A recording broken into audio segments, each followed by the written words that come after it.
And we are live. How's everybody doing tonight? My name is Anthony Brian Logan, and you're watching and or listening to ABL Live. Thank y'all for being here tonight. You could be almost anywhere in the world, but you're right here with me, live on the show. And I appreciate y'all for that. We got a whole lot going on all over the place, all over the internets, social media, everywhere. There's a whole lot happening. The dumpster fire that was the Joe Biden press conference was really crazy. We'll talk about that, of course. Also, the Virginia Beach shooting. I'm going to talk a lot about that because you guys may or may not know, I'm from the Virginia Beach area. Born in Charleston, West Virginia, grew up in the Virginia Beach area of Virginia. So we'll talk about that, and we'll talk about how the narratives are not going to be met, so the mainstream media will not cover this too much.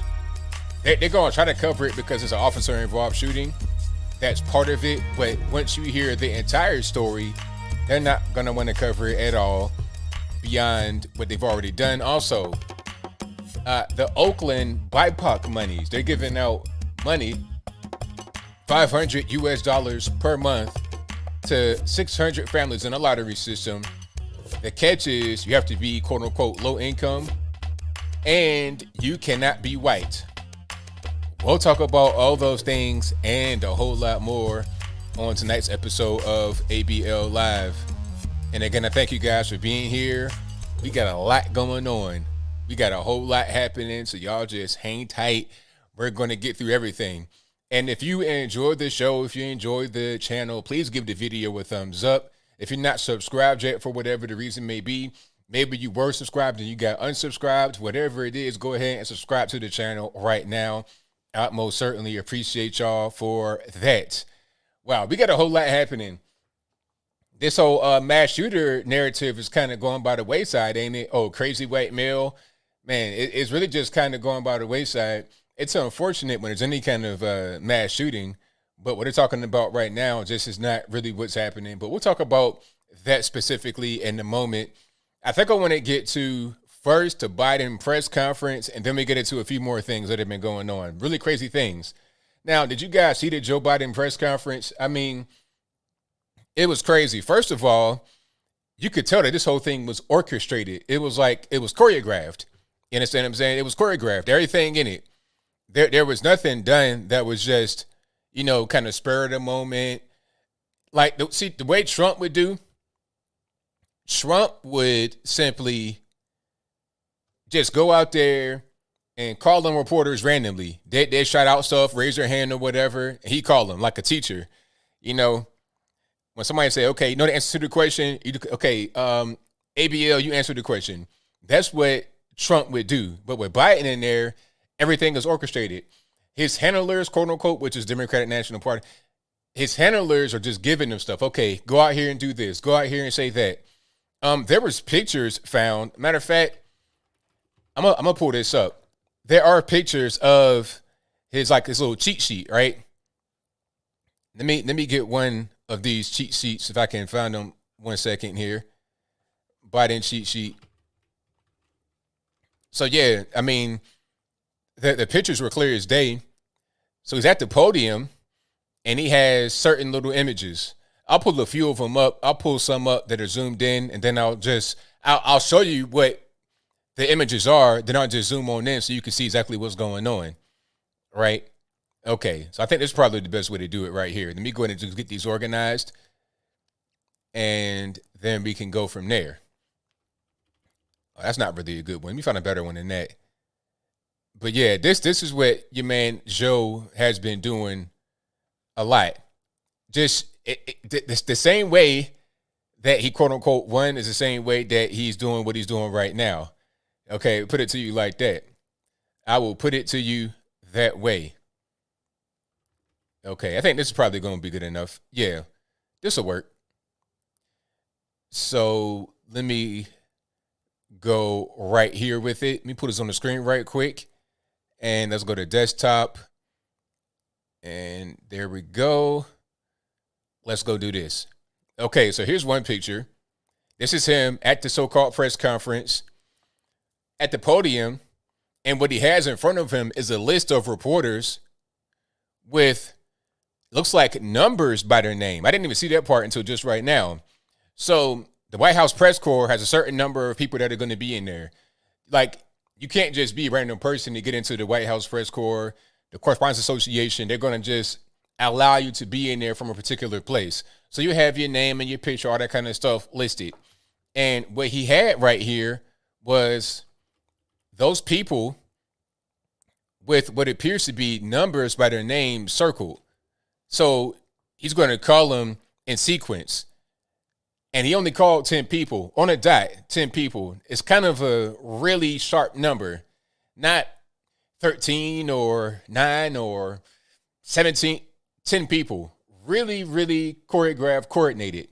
But right beside this, you have numbers circled. I see the number 8 and number 9, number 1. You know, I'm seeing everybody in order of appearance, basically.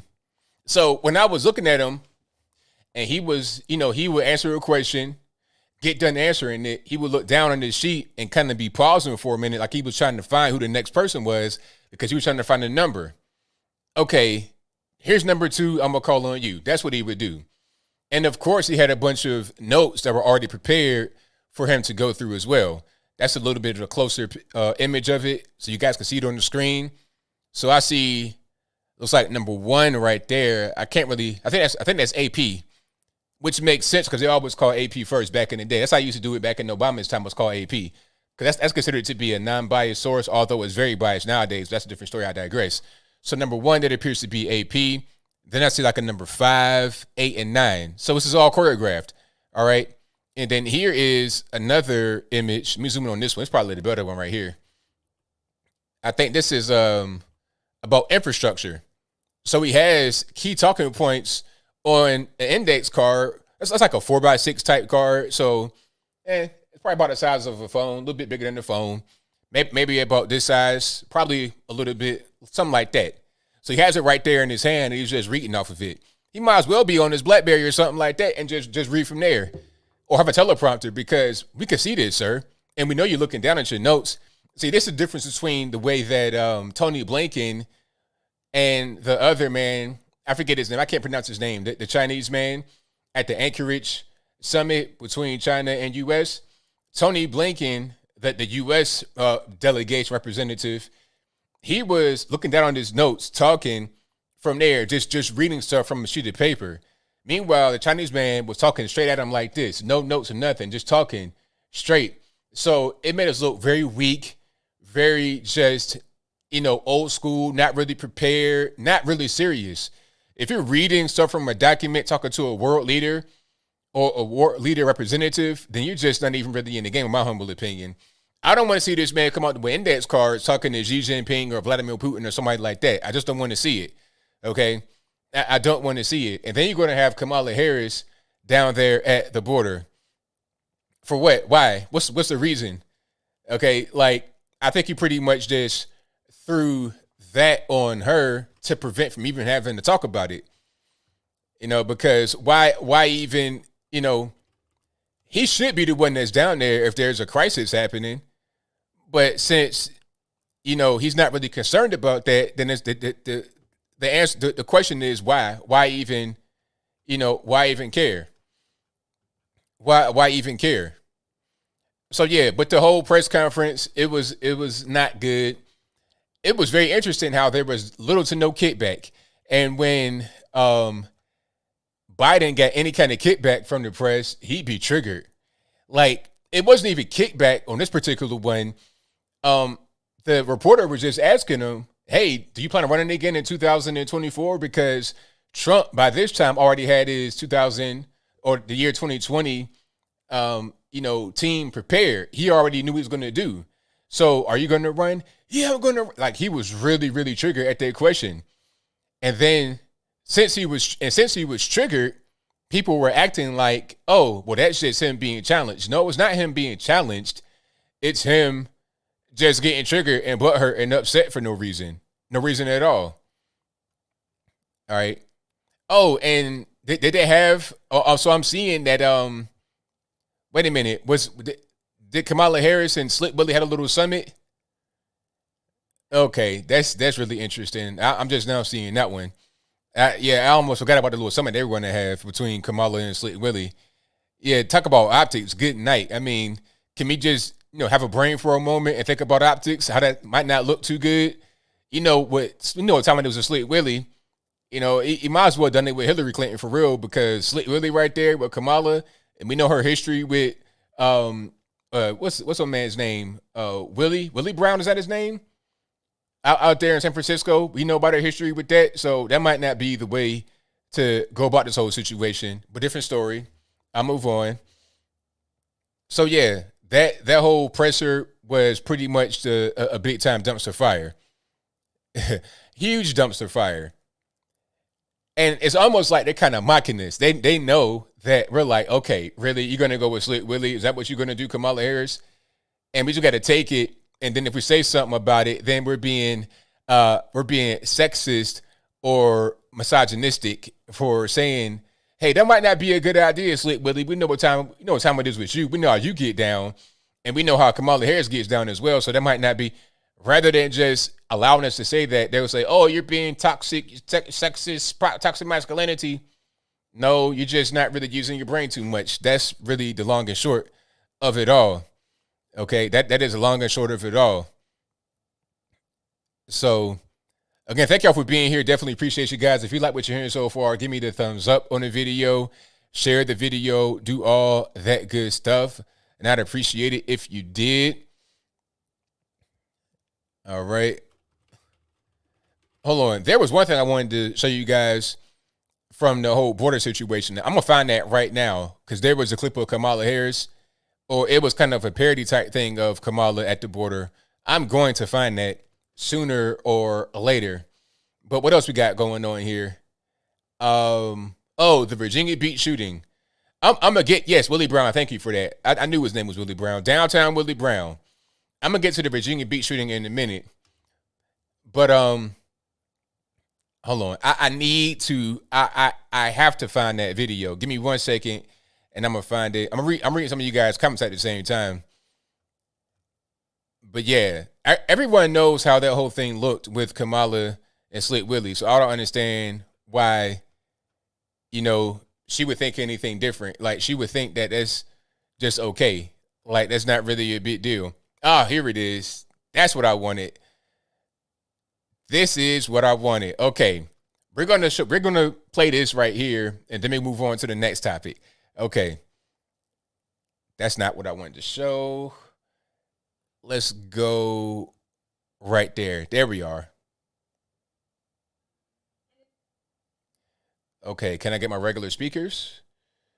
Maybe. Let's go back over there. And there we go. And is everybody following COVID procedures? Okay. Oh my gosh, it's packed like sardines in here. So if you were not able to see that, if you listen to audio only, this is like a little parody of Kamala Harris when they sent her down to the border.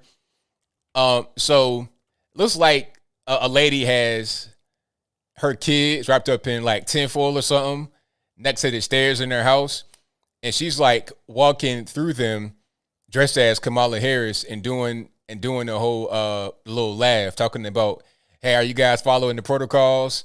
And you know that laugh, that laugh that makes you just want to go ahead and just out on the bridge you want to jump. You're not trying to get rescued. You like, yo, don't rescue me. I'm ready to go ahead and just go to the upper room. So here is it. Here's the parody one more time for you guys. And is everybody following COVID procedures? Okay. Oh my gosh, it's packed like sardines in here. One more time for the road, and then I'm gonna show you this one more time for the road, and then I'm gonna show you video of the actual border facilities. We've seen pictures and things of that nature. We've heard testimony, but I'm gonna show you video of how packed these what they want to call them, migrant detention facilities, migrant holding facilities, whatever they want to call them. Back when it was Trump, it was kids in cages. Now, migrant detention facilities. But anyway, one more game for the road, and then we get to the real footage. And is everybody following COVID procedures? Okay. Oh my gosh, it's packed like sardines in here. That right there is dead on accurate. So shout out to whoever did that. Oh, I think that might have been Topher. Hey, Topher, if you did that, bravo, sir. Bravo. All right. But yeah, now I think Topher posted it. I don't know who actually did it. But whoever is the person in the video with the youngins and everything, hat tip to you, miss. You're fantastic. But now we have actual video, and I know I got that saved somewhere. We have actual video from the border, and that's really important to see because that right there just it exposes everything. Oh, here it is right here. This is from a Republican. The first video that we saw, or the first pictures that we saw, came from a Democrat. Now we have video, and Ted Cruz, I think, reposted it. So let's check this out. This is real. That right there, that was a parody. That was just all jokes and all this and that. This is real video of the so-called detention centers at the border. Check it out. Pat like sardines for real. And you know it's hot. They're in the tent.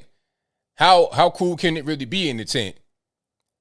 You see what I'm saying? I'm hearing fans going. If you got fans going in the tent, it's got to be hot. And all that tinfoil right there that you see, or whatever that shiny material is, those are people laying down in their little blankets or whatever. And then outside of those, you have a bunch of trash cans. I'm not sure how sanitary it can be because we got the virus going on and they pack from elbow to elbow, window to the wall. So how sanitary can it be? And then they're going to pan over a little bit and show right there in the center. And they just lined up. I'm talking about front to back, lined up. Okay, they got masks on, but they have no distance whatsoever. You're talking about like really packed tight in this little place. Okay, there was a longer video I want to show you as well, that same situation. But this right here really just does it. This shows what's going on. Okay, when you see pictures, that's one thing. When you see the video, that does it justice. That doesn't. Okay, then you have like guards up here, it looks like. So this is not just some kind of place to come hang out and chill. This is not a rec center or anything of the sort. This is a real deal place. This is a real deal place. Okay, matter of fact, here's a longer video. There we go. Now this is going to be a minute and some change. And from Ted Cruz as well. Ted Cruz, here's a caption. I'll put it on the screen right quick. The caption says, "These are the Biden cages, faces blurred. Thousands of kids in the midst of a pandemic crammed in at 1,500% capacity. This is just one of the quote-unquote pods at Donna. There are 7 more equally full. And this is packed from the window to the wall. Check it out. There's no room at all in this. If you have room to even step your foot, you'd be lucky. This is packed completely. Completely. No room at all. Each room. Kids in cages. What's this? Kids in cages? The only difference between this and what Trump had was that there's more overcrowding here because under Trump, there weren't so many people coming to the border at once because there was no, red carpet laid out for them. Biden says, hey, he said during the campaign, rush the border. And then he said, we're not going to deport anyone for the first 100 days. Now he's trying to say, oh, don't come and stay in Mexico. Well, isn't that the exact same thing that Trump said? Don't come, stay in Mexico, or stay in your country of origin? Isn't that what he said? The difference between what Biden is saying and what Trump is saying is that Trump backed up what he was saying with action. Okay, you're going to get deported immediately. You will not be granted access. Ain't no more catch and release. Biden is all bark and no bite. Let's keep going with the video. Each side packed. It wasn't just one side packed, each side packed. How is it sanitary? Even for a penitentiary, how is it sanitary? Like if you committed a crime, how is that sanitary? You get better conditions in the penitentiary. Straight up. And you have 7 more facilities in this one place, if I'm not mistaken, that are just like this. Okay, they got to clean out the one area right here. They got to clean the mats. They're on a hard surface. So all you got is your clothes on your back. You probably get clothes as well.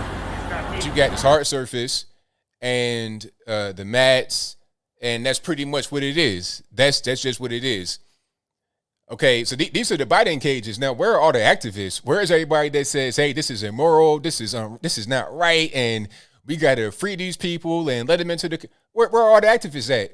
Oh, they're gone now because Trump's not there. So obviously, we know what that was. It was simply a political ploy to attack Trump, not because people are really, fearful about the well-being of the so-called migrants. But I digress. How are they feeding them? Hey, you know what time it is. They big money. It's money. They got food somewhere. They got food, clothing, shelter, all that. Okay, they got everything they need, just like people in the penitentiary. The money come from somewhere, But see, the only issue is that these are not even citizens. These are people that are here illegally, and they're given all these amenities that they should not be having. They should be in their country of origin. But I digress. Now, let's get to the Virginia Beach shooting, shall we? Because this right here is on my mind. It's been on my mind for a little bit now. You guys may know I'm from that area, Virginia Beach. I was born in Charleston, West Virginia. On both sides of my family from there, so that's my birthplace. But I was raised in the Virginia Beach, Norfolk, Chesapeake, Portsmouth area. That's where I'm from. So I've been down to the beach a million times. I've been down to the ocean front, 4th of July, spring break, just regular days in the summertime when it's hot, when it's cold, when it's raining. I grew up down there. I've been down the beach all the time. The boardwalk, the strip, 17th Street, 21st Street, up, down, north, south, everywhere. I've been everywhere, all down the beach. And I know how it gets right around this time. Like, it's a perfect storm. Virginia Beach is a tale of, I say, three worlds. Local people, military, and tourists. And the problem with Virginia Beach sometimes is that you have a clash of all three at one place. The tourists come in, they don't know what's going on. They're kind of green to the whole situation. Yeah, I'm going to go to Virginia Beach. It's all good. Whoop-de-whoop. Then they go out there at a certain time of night, and it shouldn't be, and things don't go right. You got the military. It's kind of the same thing. They kind of live in an alternate universe. They're kind of like tourists if they're not been here for a while. And then you got the locals. We know everything that's going on. We know when to avoid the beach, when it's cool to go. We know all of that. So I think that might have been last night, right around 11:30, 17th Street or 21st. I think between 17th and 19th. So right off the interstate, the main tourist spot. You got clubs and stuff right here. You got all the little tourist traps right there. There was multiple shootings, 3 different shootings that happened like consecutively or simultaneously. 3 different shootings. Now, in the first shooting, people got shot, but nobody died. Oh, before I continue, there was a total of 10 people that got shot and 2 died. In the first shooting, nobody died. People got hit, though. They might die from it because it might be in critical condition, but nobody died as of yet. The second shooting, they hit an innocent bystander. Now, the innocent bystander is a person that's been on reality TV. Her name is Deshayla. I'm gonna pull this up right quick so you guys will see what I'm talking about.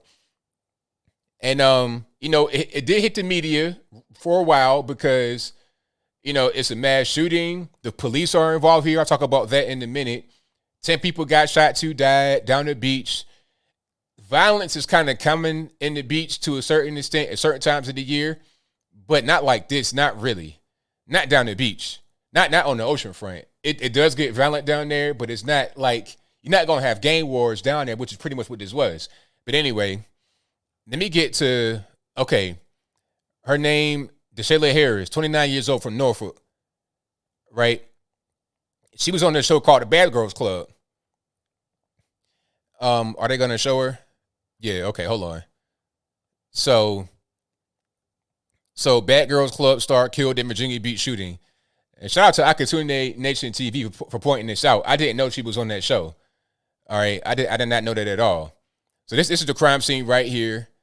If I'm not mistaken. Yeah, it's a parking lot right there off of what looks like 17th, 18th, one of those streets. Okay, so right around 11:30, she was in the club. I'm not sure what club she was in. And whatever club that she was in before she got shot is going to get shut down instantly, because that's usually what happens. Beach parking. I've parked right there at that beach park. I've seen that sign a million times. I know exactly where that is. Pacific Avenue. Yeah, right there.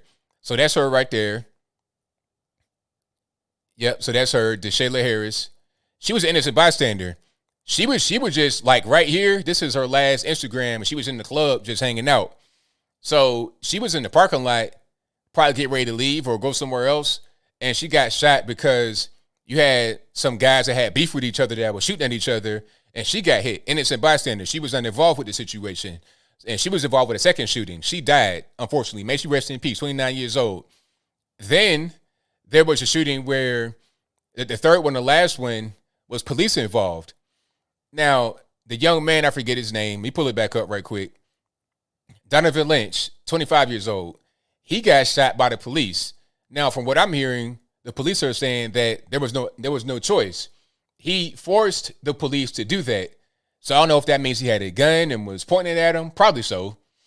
People are already coming out talking about, oh, he was a good boy and he wasn't done anything like that. It's not going to fly here because you got cameras, you got witnesses. It's not going to fly.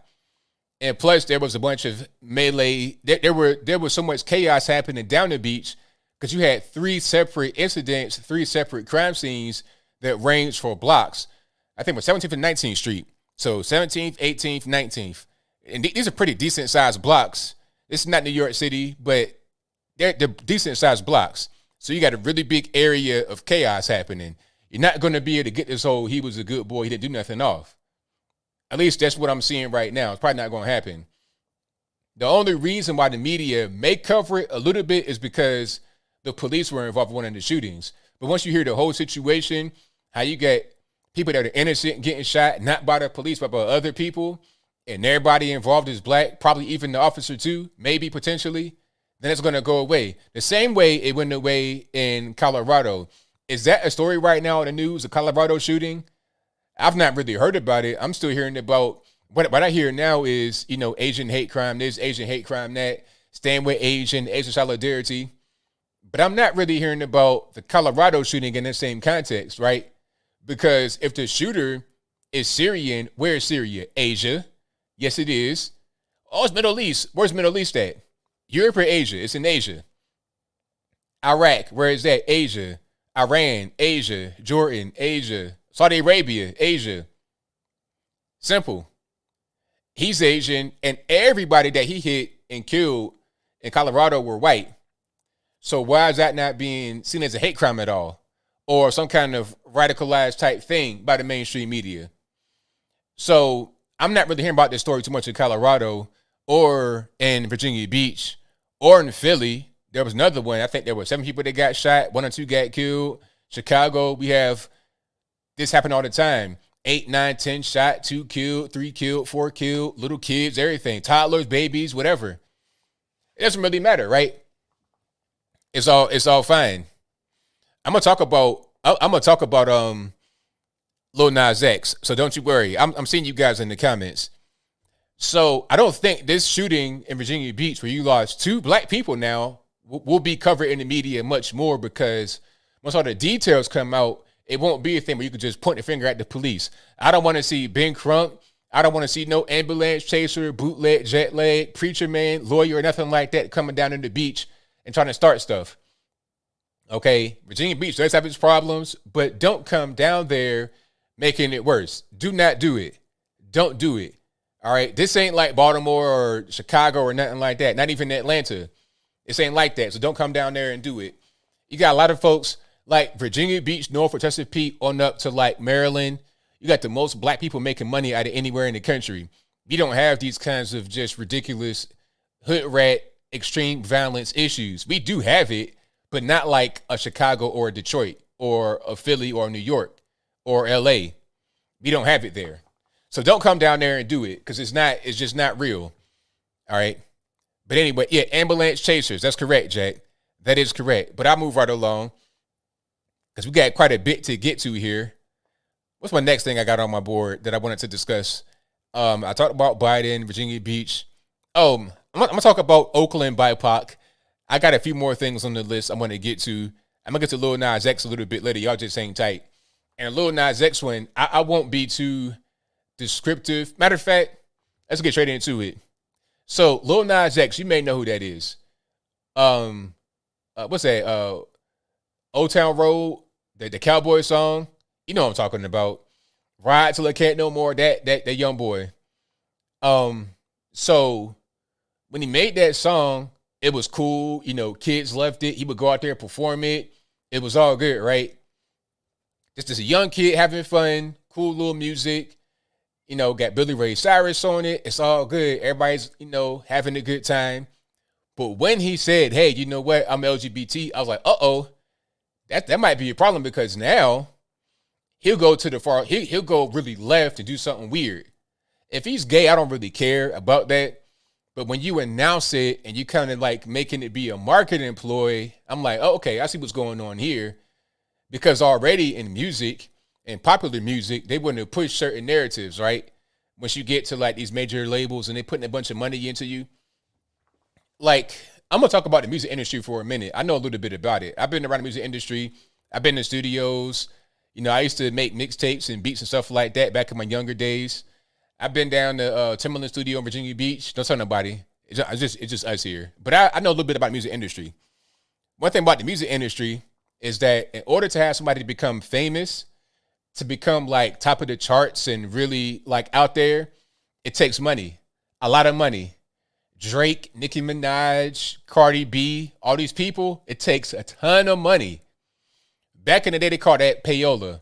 This is an old school term. Payola is an old school term when they would pay radio DJs to play records over and over, right? And that also applied to like the media. That still may apply to the media. It still does apply to the media, but in a different way. And I'll explain how it's different.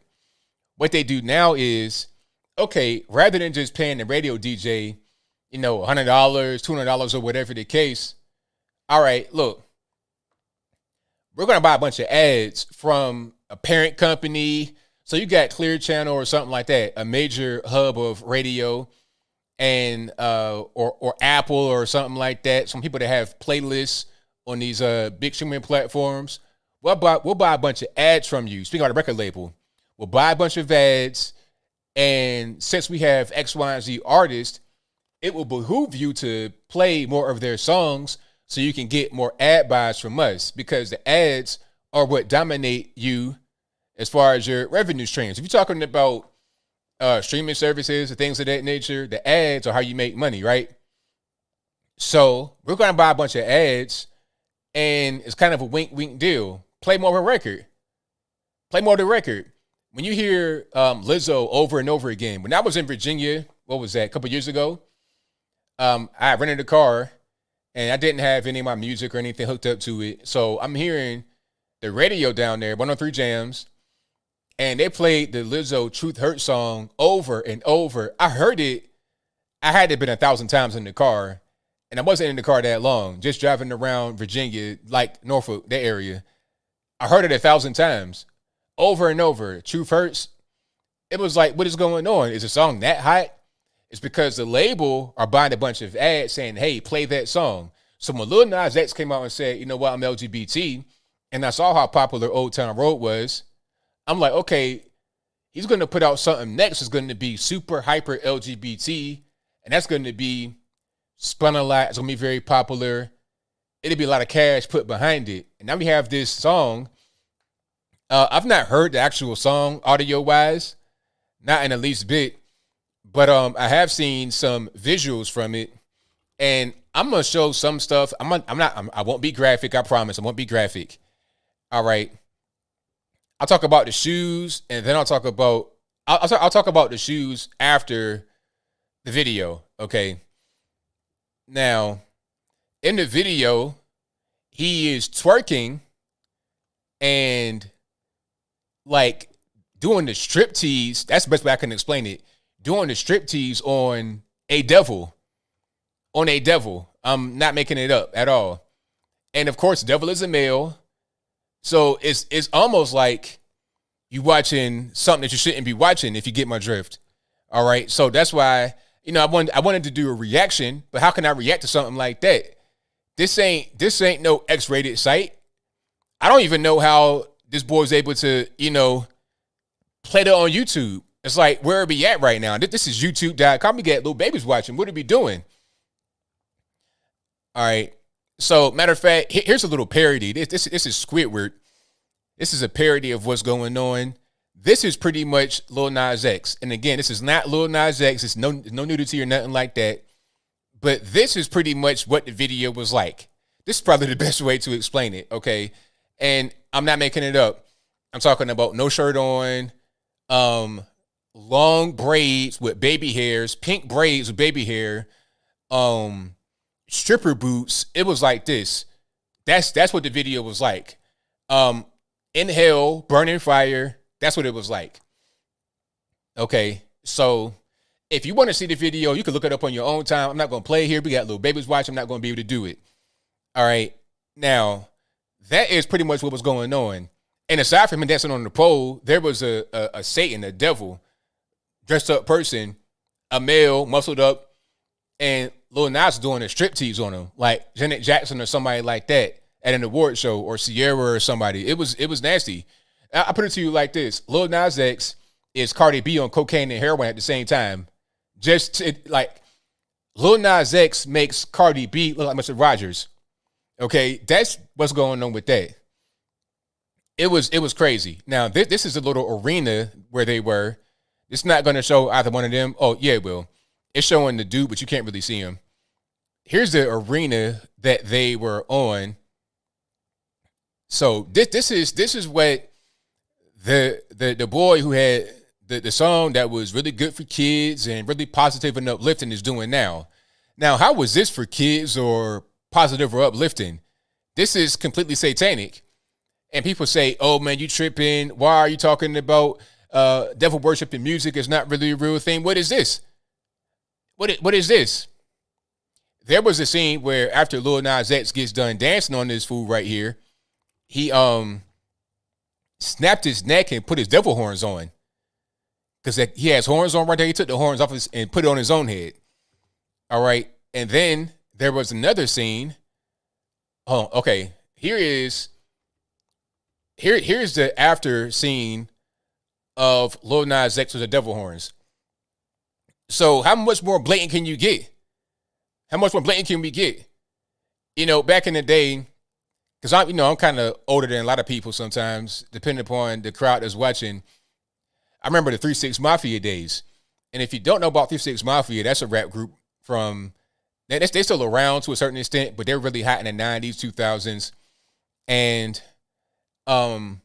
when they first came out back in the day, like early 90s, late 80s, they went by 666 Mafia because they could not use 3-6 because it was just too evil, too much, right? They were not devil worshiping really, but what they were was just edgy. So they used 666 Mafia back in the day, 666 rather than 3-6 because it just was more marketable. Now we went from that to full-on devil outfit, and this is considered to be like really hot, really woke, and the next best thing.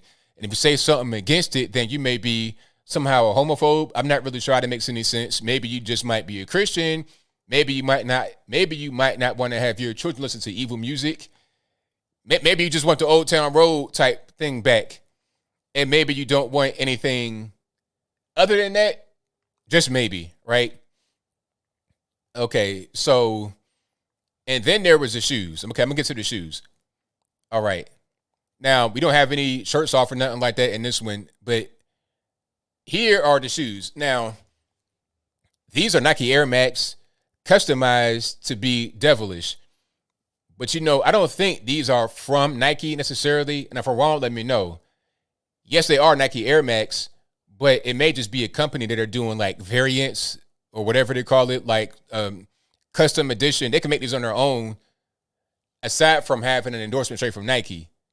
They said they got human blood in the soul. I doubt that. But yeah, that's what it says. And on the back of the heel, because what I'm showing right now has a side profile of the shoe. If you can't see the video or the picture. So it has a profile, like a right side profile. And it has what is like red, it appears to be some kind of red liquid in the bubble sole, which is clear so you can see it. Then on the heel, it has Mark of the Beast, the 3 6s, and then the Nike swoosh. And then at the front, it has Luke 10:18. And then right there on the tongue, there's some kind of ornament, and it's like a pentagram right there, if I'm not mistaken. All right. So, I mean, these are the shoes that Lil Nas X is promoting, because in the first picture right here that I showed, that's him right there, Lil Nas X, holding it, posing with some kind of colored contacts in his eye that give him like snake eyes. It's like yellow with black in the middle, with the top of his head dyed red, and the background behind him is red. All right, and then you see him with them on, and then they're in the box, and there's more, because in the box, like right here, there's a really nasty picture. It looks like Satan conquering Jesus, maybe, but in the box, there's like dead souls and stuff. It's really just satanic. So Lil Nas X is not only having a satanic video, but also promoting satanic shoes. So when you got your woke cousin that comes around and says that hip hop is satanic, I mean, Lil Nas X ain't really proving them wrong, is he? Not at all. So, hey, it is what it is. But that's Lil Nas X. So next time you hear Old Town Road, whatever that song is, understand who you're listening to. Understand what kind of record label will be behind that type of stuff, and allow that to happen. You see, it's a different kind of play here. Now, I guarantee you, if it was something about Prophet Muhammad or something like that, peace be upon him, oh no, they don't want to do that. No.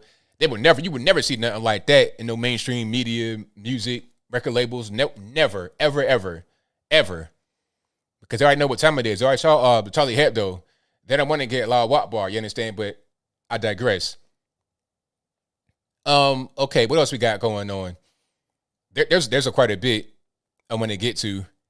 Oh, the Oakland BIPOC Monies.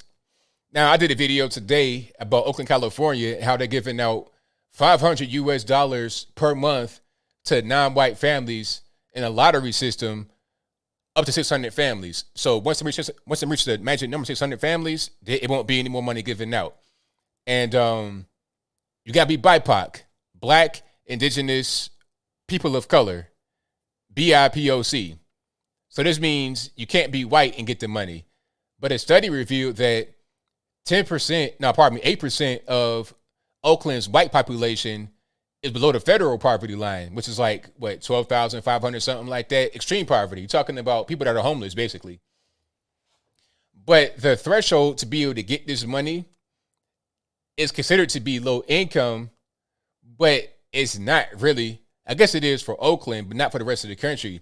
$59,000. So if you're a household in Oakland making like 60 grand or less, you could be eligible to get the $500 extra per month from the city. Now, it's going to come from the city. It'll be doled out from the city, but it will be funded by private donors, which is it's like, okay, if it's private money, why is the city giving it out? Why would the government come in and take private money and give it? But anyway, it's privately funded but operated by the city. And it's clearly racist and just another welfare benefit, really. $500. Like, in a lot of these low income areas in Oakland, you're talking about third world country. You're talking about Crackville, Meth Town. I saw some pictures. I was totally shocked. Garbage on the street, third world country. I mean, I've seen poverty and I've seen some bad areas, but good night. I mean, come on. You know, I've been down in Atlanta and East Coast and other parts of the country, but I never seen nothing like that. That's like worse than Mexico, right here in America. And the rationale for not giving out monies to anybody that are white, or, is because a lot of the white population came in from outside of the state, outside of the city at least, to work in the tech industry or in finance, and they got plenty of money, so they don't need it. But what about those that don't have the money? What about those that are poor? I'm not saying you should get the money, don't get it twisted, but if you're going to give out monies, then why would you exclude whites? It's just simply racist, that's all. And then you're going to say whites already have a bunch of money, they don't need it. So you're saying basically whites are superior. They don't need this handout. They don't need this benefit. They're superior already. Sounds kind of familiar, doesn't it? Whites are superior. They have separate things, different things. But everybody else, all the colors, people of color, BIPOC, all of them, they need it because they're inferior. They can't do without the white man. I can guarantee you these so-called wealthy donors are 99.999% white. Guaranteed. So the white man doesn't get it. He's too rich. The wealthy white person gives the money to the poor colors that can't do anything for themselves. That's what it says to me. All of this is being done in the name of wokeness. We got to be woke. We got to be super helpful, and we got to be a benefit to the colored community, right? That's pretty much what's going on. But at the end of the day, there's been countless monies given by local governments in California, by the federal government. The money does not help. The money doesn't, you got to be able to get beyond the cultural issues, the person-to-person issues, the people, the individual issues. Okay, if you smoke crack for a living, that might not be a good way to have success, okay? If you've been a full-time crack smoker for the past 20 years, you might need to do something else in order to get some success. If you shoot heroin, you do that all day, that might not really be a good look, okay? There's one guy that snorts heroin. That's a Columbia professor, but that's a different story. Anyway, that might not help you out too well. You got to do some things that are productive and positive in your life. Okay, if you're just gonna be, scamming, robbing, and just living on the government, not really trying to succeed, it won't get any better. Through all these government programs and handouts and benefits, I've not seen Oakland get better for the poor population. Now, if you got money, you could do whatever you want because you got the money to be able to pay. All right. So it doesn't even really matter for you. You could live in your ivory tower over there, away from the scuttle of the common person, and you'll be fine. As long as you give out money to Black Lives Matter, you put on a BLM shirt, BLM face mask, BLM yard sign, you feel great about yourself, right? And you say, hey, I'm doing everything right. I drive a Prius to work. I'm eco-friendly. I have a solar panel on my house, and I have a very small carbon footprint. You could do it. You can ride a bike to work. You can get in an Uber share, carpool. Okay, that's fine. But when you're voting for policies that have one part of the city just going down, down, and down, what are we really doing? It's crazy. So yes, the policy is racist, and it won't do anything to help. Somebody say stop pandering. What you mean? Look at Oakland. Tell me how well Oakland is doing. Tell me how the government benefits have helped the people that are low income in Oakland. If you got money, you could do whatever you want. You can live anywhere and be straight for the most part. If you got the certain kind of money to be able to do it. What about those that are just regular? No, don't have them. Don't have them. Charles, don't have them. Charles Turner. Don't do that. Let them back. Let them back. As long as they ain't say nothing crazy, it's fine. It's totally fine. But anybody got a problem with what I'm saying? Hey, come on the stream. Don't even don't be a keyboard warrior. When I take calls, come on the calls and talk to me. I guarantee you, if we have a debate about this, it won't go well for you because I'll trust. But I want you to come on and have the debate if you want to have it, rather than being the keyboard crusader. All right. Okay, and then what else we got here? Let me get to a couple more. Then I'm gonna get to super chats and the calls. Oh, and shout out to King Randall for handling Roland Martin on Roland Martin's show. I did a video about that as well. I won't play it here. Matter of fact, I will play a little bit of it here. Let me get to that right quick. Just a tad bit of it, and then we'll keep on rocking. But while I'm pulling the video up, Roland Martin, we all know, or some of us may know, is a big time left-wing person, a hater, really, a super hater. But he has his own little show on the YouTubes, and he does his thing. And his main thing is hating conservatives, hating anything conservatives do, and trying to really help the Democrats get their whole thing rocking and rolling, right? That's his main thing. That's what he does. I saw him dancing with Hillary Clinton on stage. Matter of fact, can I put it up right quick? Give me 1 second. Roland Martin. So basically, he is a Democratic Party shill. That's what he does. All Matter of fact, here we go. So this is 2015 when Hillary was running, right? Hillary was running 2015, and he did some kind of town hall for her. And he ended it with a really kind of strange recap. And for some reason, he put this video on his own channel. I'm not really sure why he would do that. Look at this. It's right here on his channel, Roland Martin. Okay, so let's play it right quick. That is it for us. I do got to ask you, do you know how to wobble? So what he asked her is, do you know how to wobble? It's some kind of dance. I'm not a dancer. I'm not going to get up here and do the jig or nothing like that. So he was like, do you know how to wobble? Do you know how to do this dance? I'm sorry, what? Do you know how to wobble? And she's like, I don't know. I don't know nothing about that. I don't. You know how to wobble? You just lost the black vote right there. Yeah.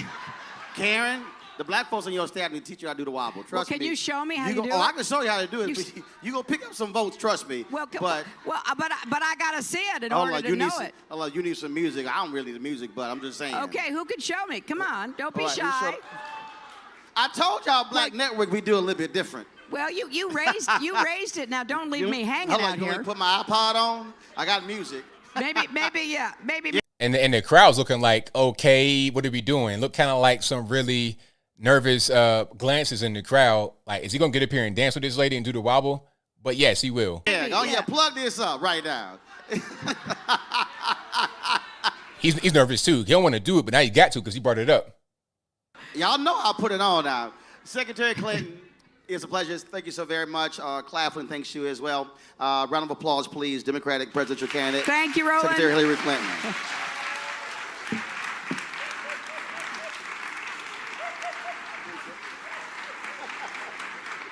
So here he comes. Get ready to cringe. Uh-oh.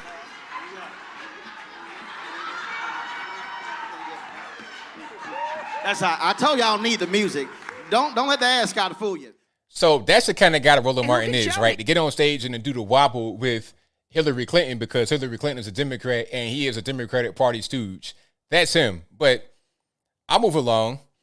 I will move right along, and then I'm going to get to the video from his interview with King Randall.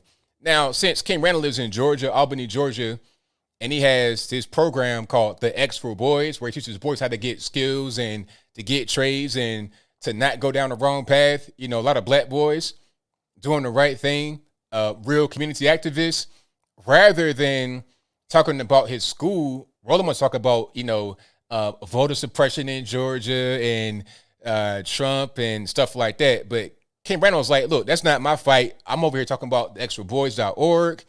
I'm not worried about what you're talking about over there. So here's part of the video that I want to show you guys. Let's put it up on the screen. All righty. We have to get out and go do for self in our own communities. So define do for self.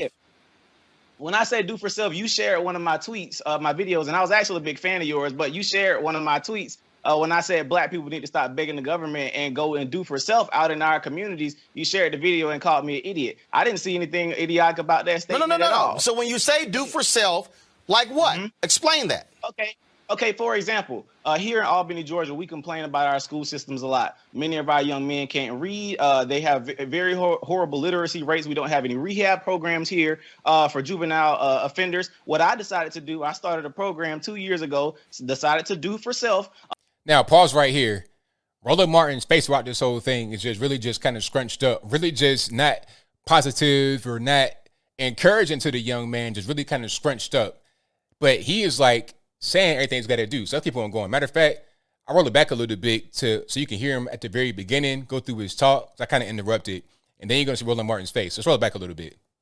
Here in Albany, Georgia, we complain about our school systems a lot. Many of our young men can't read. They have very horrible literacy rates. We don't have any rehab programs here for juvenile offenders. What I decided to do, I started a program 2 years ago, decided to do for self, and I started taking children into my home. I started taking custody of kids from juvenile court, and I started molding them and training them and teaching them skilled trades, etc. Now I'm 21 years old. I just purchased a school here in Albany, Georgia to combat us being in the government-funded schools that are not teaching our children what they need to learn.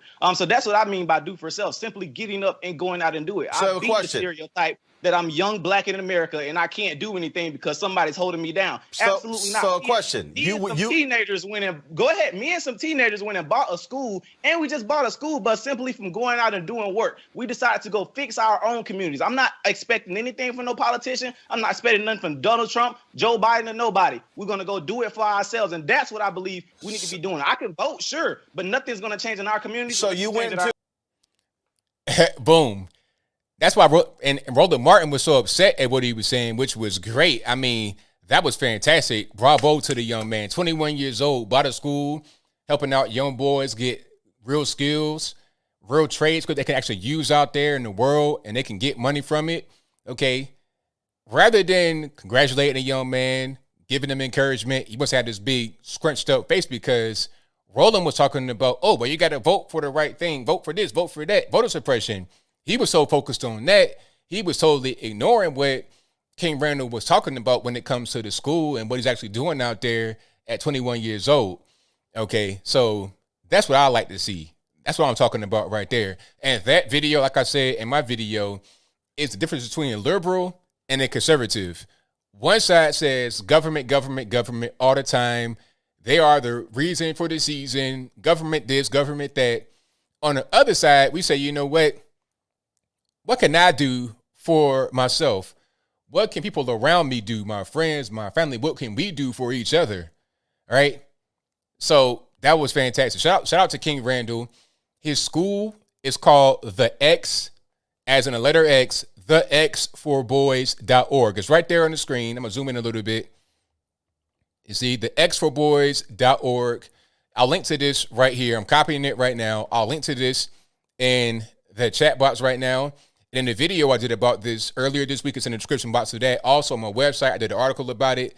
It's in the article for that particular video. And I can see the analytics on it. You guys really hitting that website up. Thank you for that. I appreciate you for hitting that website up and helping the young man get everything rock and rolling. And also, I met them in D.C.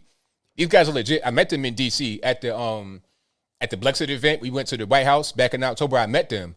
They all had their brand, the X for Boys shirts on. King Randall was there, and they're legit. I can tell you from meeting them in person, they're really legit.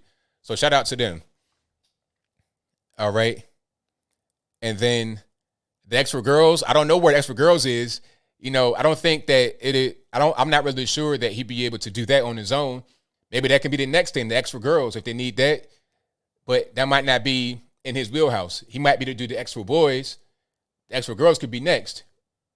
Maybe somebody out there can step up and, you know, hey, if you get people that are motivated, they got people that are behind them financially. His school is 100%, not 100%, but pretty much. Well, it is 100%. 100% privately financed, no government money at all. Okay? And he's out there putting his own money from working into the whole thing as well.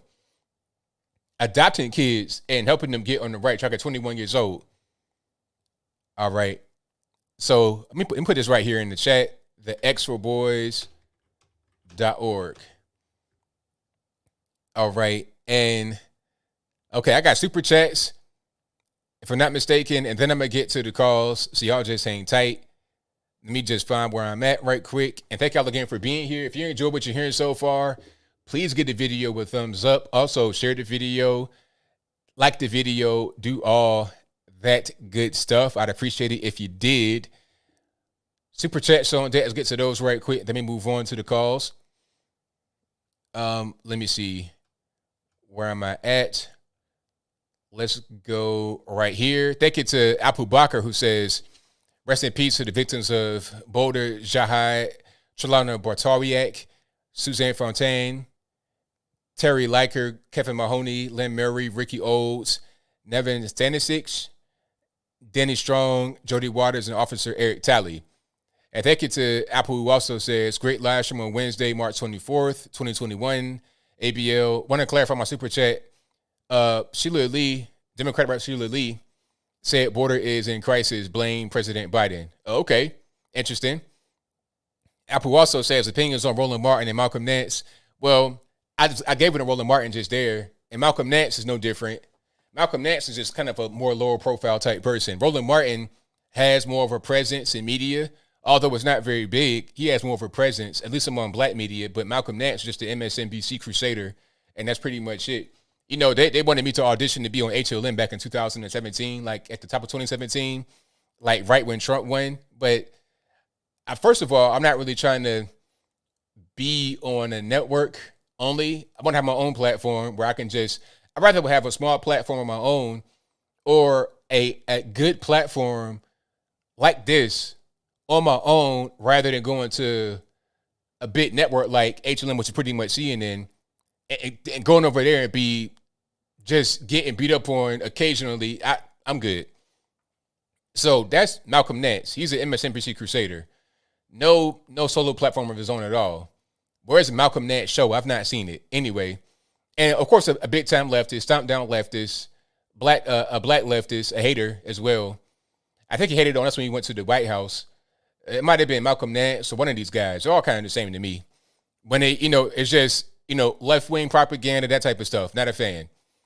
Shout out to Laura, who says, as someone of Japanese heritage, I don't like the age victimhood card the media is trying to play.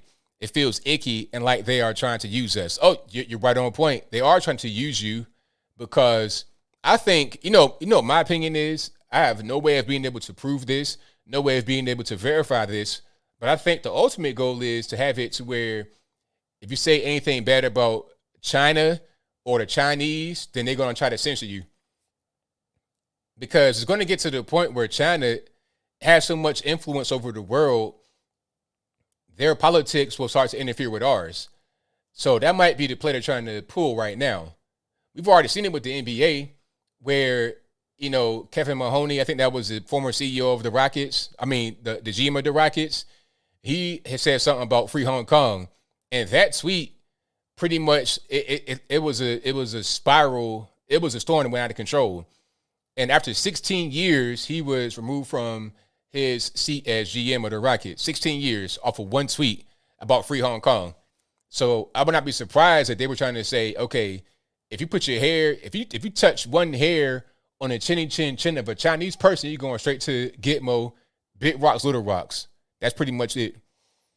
And shout out to Apple, who also says, ABL, Biden-Harris administration, funny how you said that, Biden-Harris administration hired diversity officer Mr. Torres Estrada for military special forces, Delta, Green Berets, Rangers, SEALs, USAF, Pararescue, Marine Force, Recon, gonna be woke. So sad, tragic.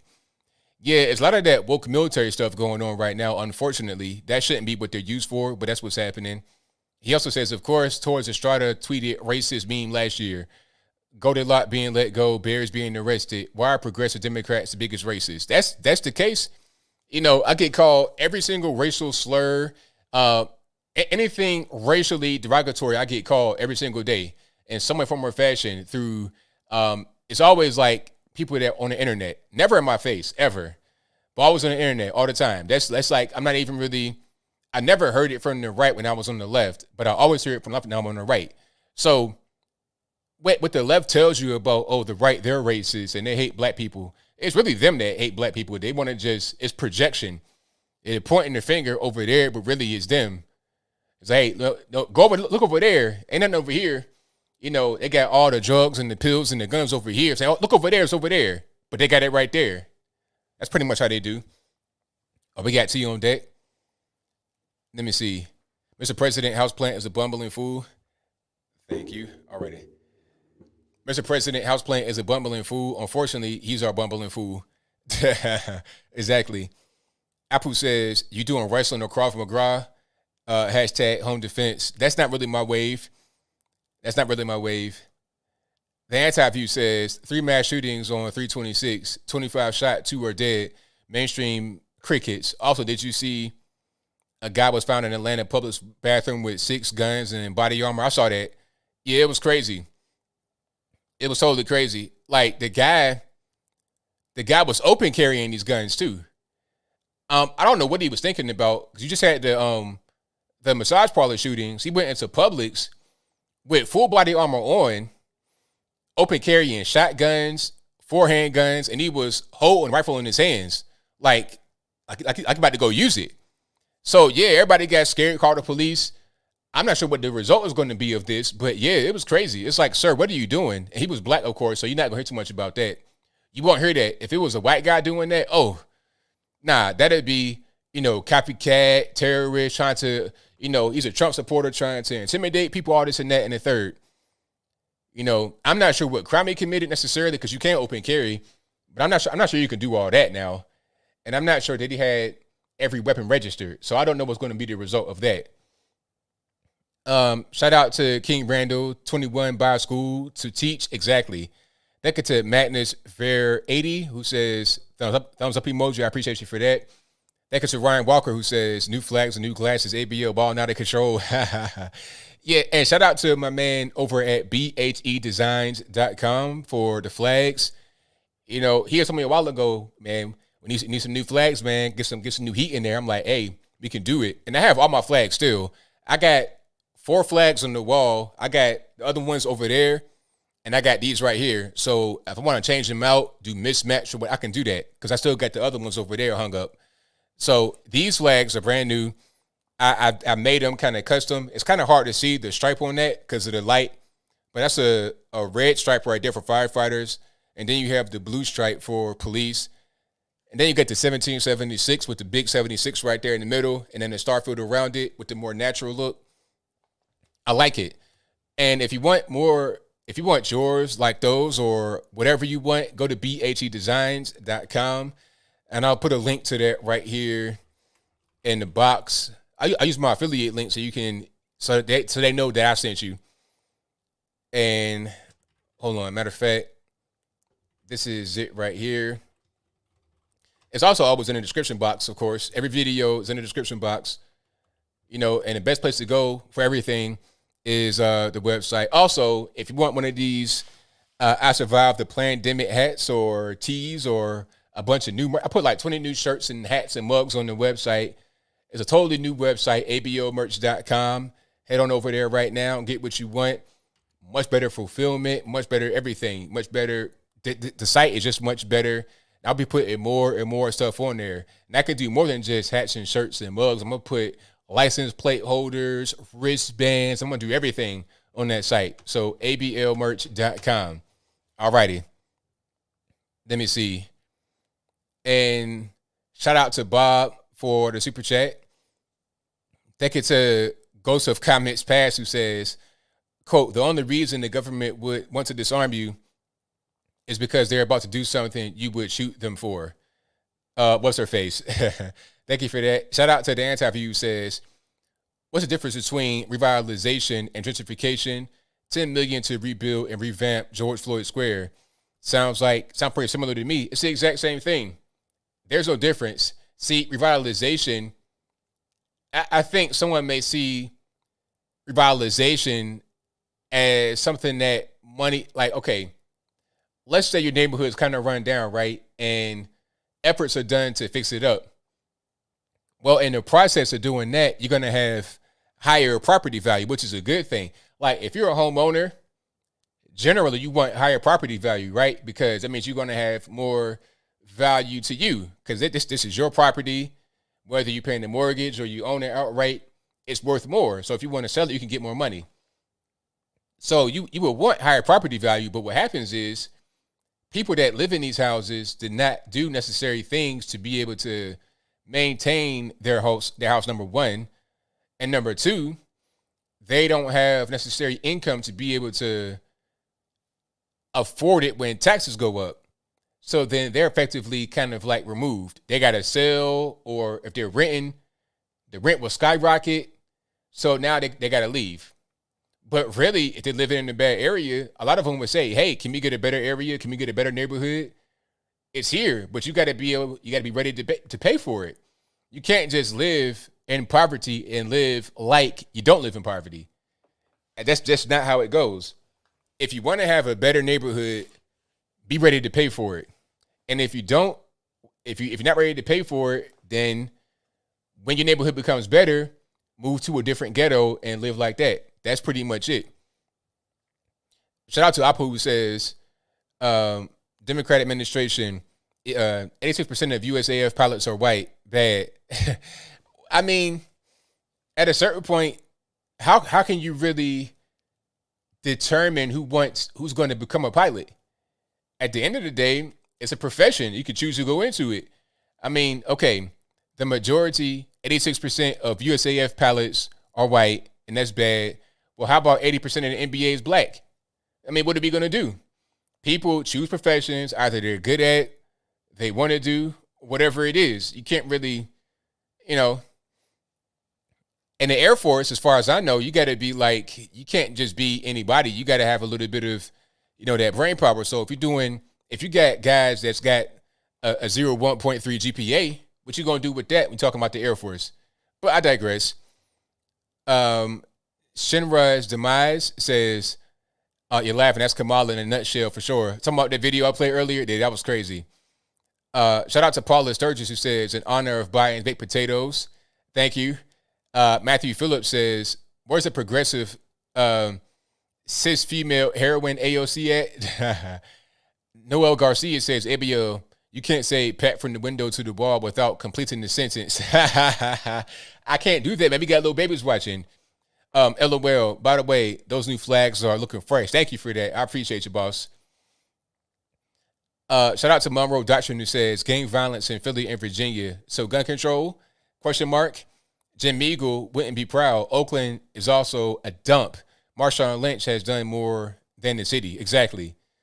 Shout out Marshawn Lynch, beast mode. Bucala Buffalo says, why do Democrats encourage POC to come to our racist, oppressive country if they care about them?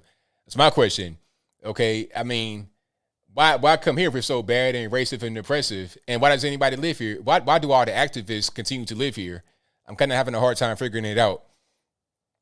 Bucala Buffalo also says, stop Asian hate in Ivy League schools that deny them admission. There you go. Talk about that part. And, a lot of this also, another little wrinkle you could put in there, is that this Asian hate crime thing is kind of a smokescreen to distract you from the fact that that lawsuit from Asians against, what was that, Harvard or whatever, got dropped under the Biden administration. Okay, they don't want to talk about that too much. Let's talk about made-up hate crimes that don't really exist for real. Thank you to McLaren, who says, love you, ABL. Keep speaking truth, my friend. Will do. Thank you for that. Shout out to Noah Garcia, who says, we have Biden falling up the steps and Lil Nas X falling down the pole. That's hilarious, but I digress. Thank you. Thank you to Rickover's Dream for the donation. Shout out to Tate Notes, who says, keep doing what you're doing. Thank you. Thank you to Tyrannius, who says, Biden press conference with straight state-run media. Exactly. North Korea, big time, all day long. It was crazy. The Anti-View says 8,000 stores closed in 2020, 10,000 slated to close in 2021, 15 per hour real help. Exactly. Thumbs down. How about the mileage tax? Biden said he wouldn't raise your taxes. He didn't say anything about raising everything else. Well, exactly. The mileage tax, I don't even understand. What is this mileage tax right here? What is that really? I'm trying to figure that out. I don't, are they going to tax you for driving? For real? Monroe Doctrine said, Warriors and Raiders left Oakland for a reason. Oh, talk about that part. Talk about that. Thank you to Tyrannius, who says, all these wokesters are beyond our keyboard warriors. Too scared to say anything in your face. Exactly. Charles Hunter Jr. says, King Randall is a sharp young man doing great things for others who has a great future. He demolished Roly-Poly Martin. Hydrip says, how do you feel being called African-American? It's an old term. Just call me black, really, if you got to call me anything. You can call me Anthony. That'd be fine. You call me ABL. That's great. Call me by my name.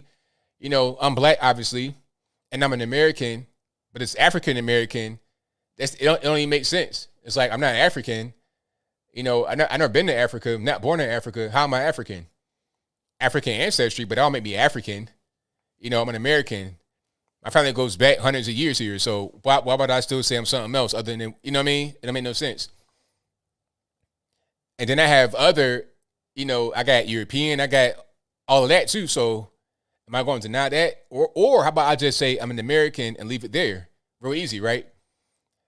And also, Hydrip says, as a black male, how do you feel that your people are equivalent to handicapped people? And you know what? I hear that a lot from the left. They say that all the time. Not only handicapped people, but also pets. But anyway, it's the way that people treat you. Like you can't do certain things. If you're actually physically disabled, you might not be able to do everything. But if you're just a human being that's not disabled, it's like, all right, if you can't do something, that's your fault. And unless you are physically disabled, and if you can't do a thing, like if you can't stop shooting people over nothing, whose fault is that? Like, it's kind of dumb.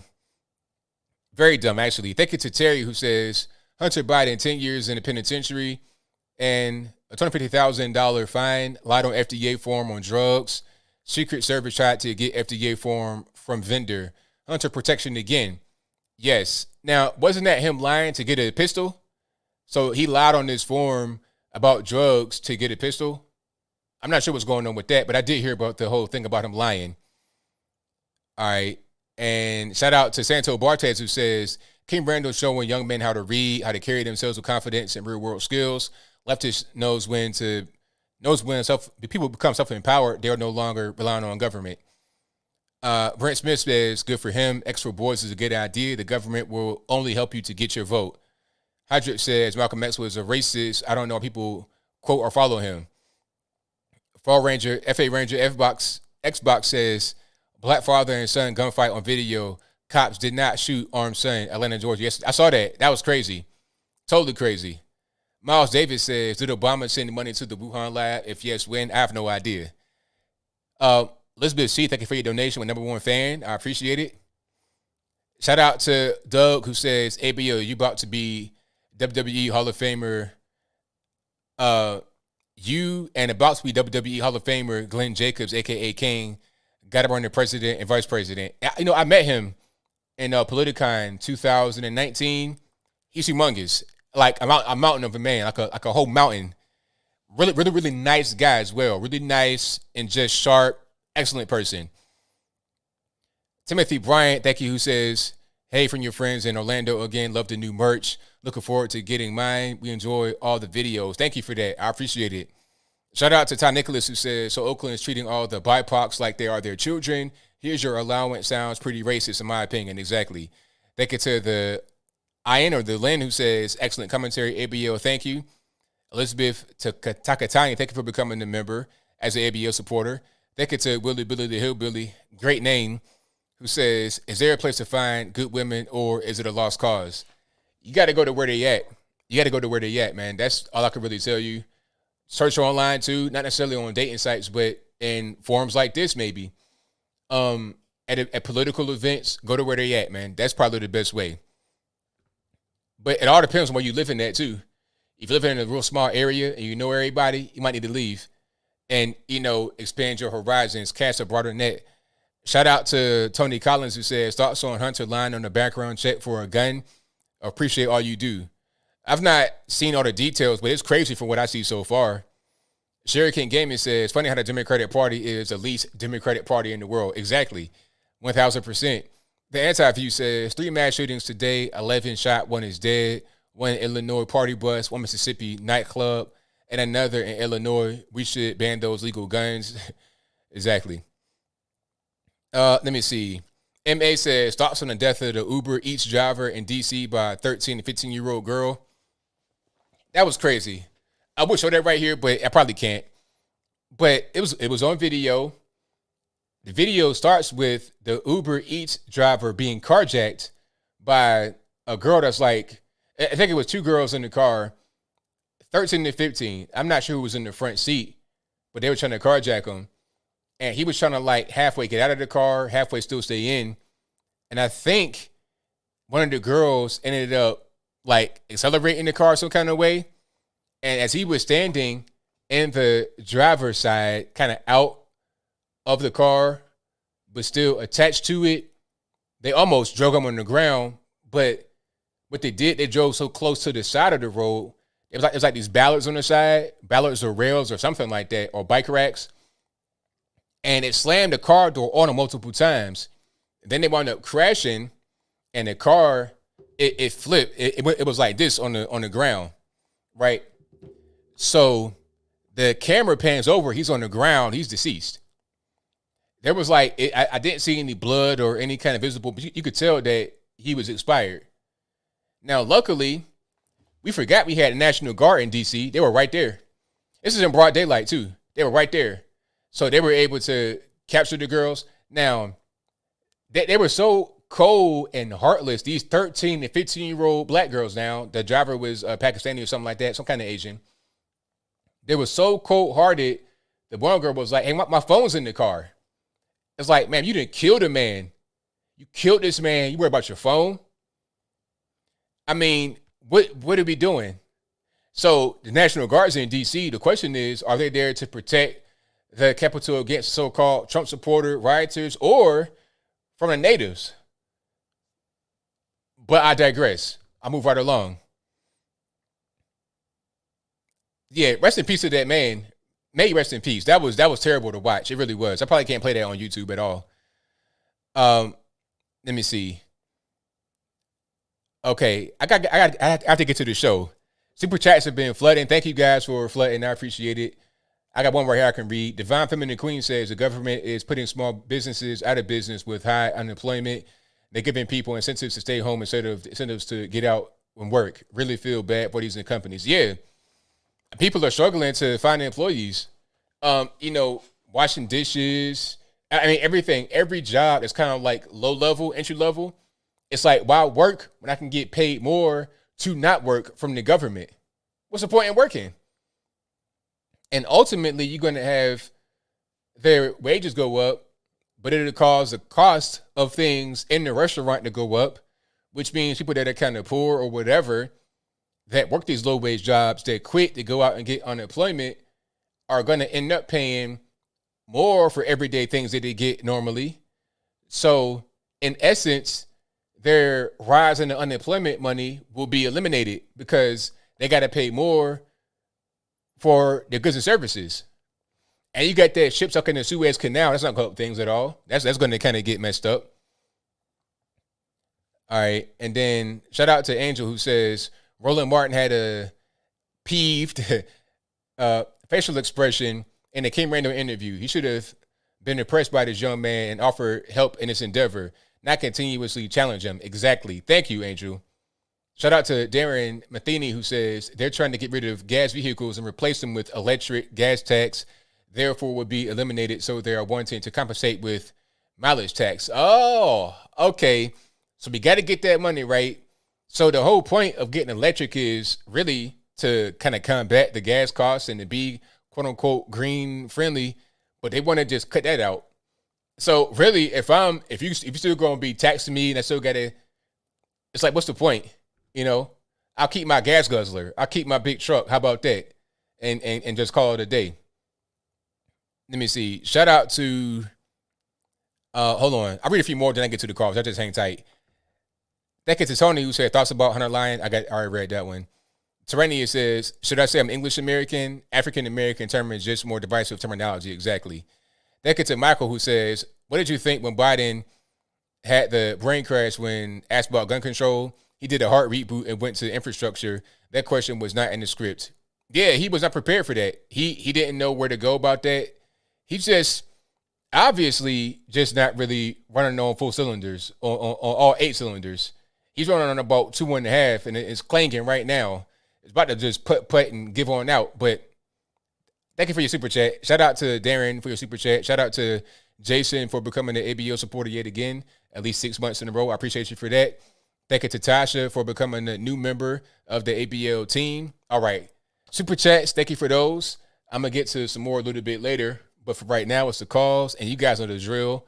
The number to call is 434-658-1220. Again, 434-658-1220.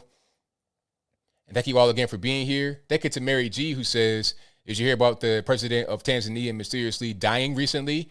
He administered COVID tests on a goat and pawpaw, and it came back positive. Yeah, I did hear about the test. I did not hear about him dying. Very interesting. Very, very interesting. I did not hear about him dying. Let me get to everything over here right quick, so y'all just hang tight. I know this is going to be kind of a bear, and the phone lines are blowing up already because that kind of took a little bit longer today. So y'all just hang tight. Hold on one second. All right, that should be good. Let me make sure that I'm good as well. Looking pretty good. I don't think it's going to be no problem. Y'all just hang on 1 minute and we'll get rocking and rolling. Okay, that's good. Those are good. All right, let's do it. 615, you're online. Who am I speaking to?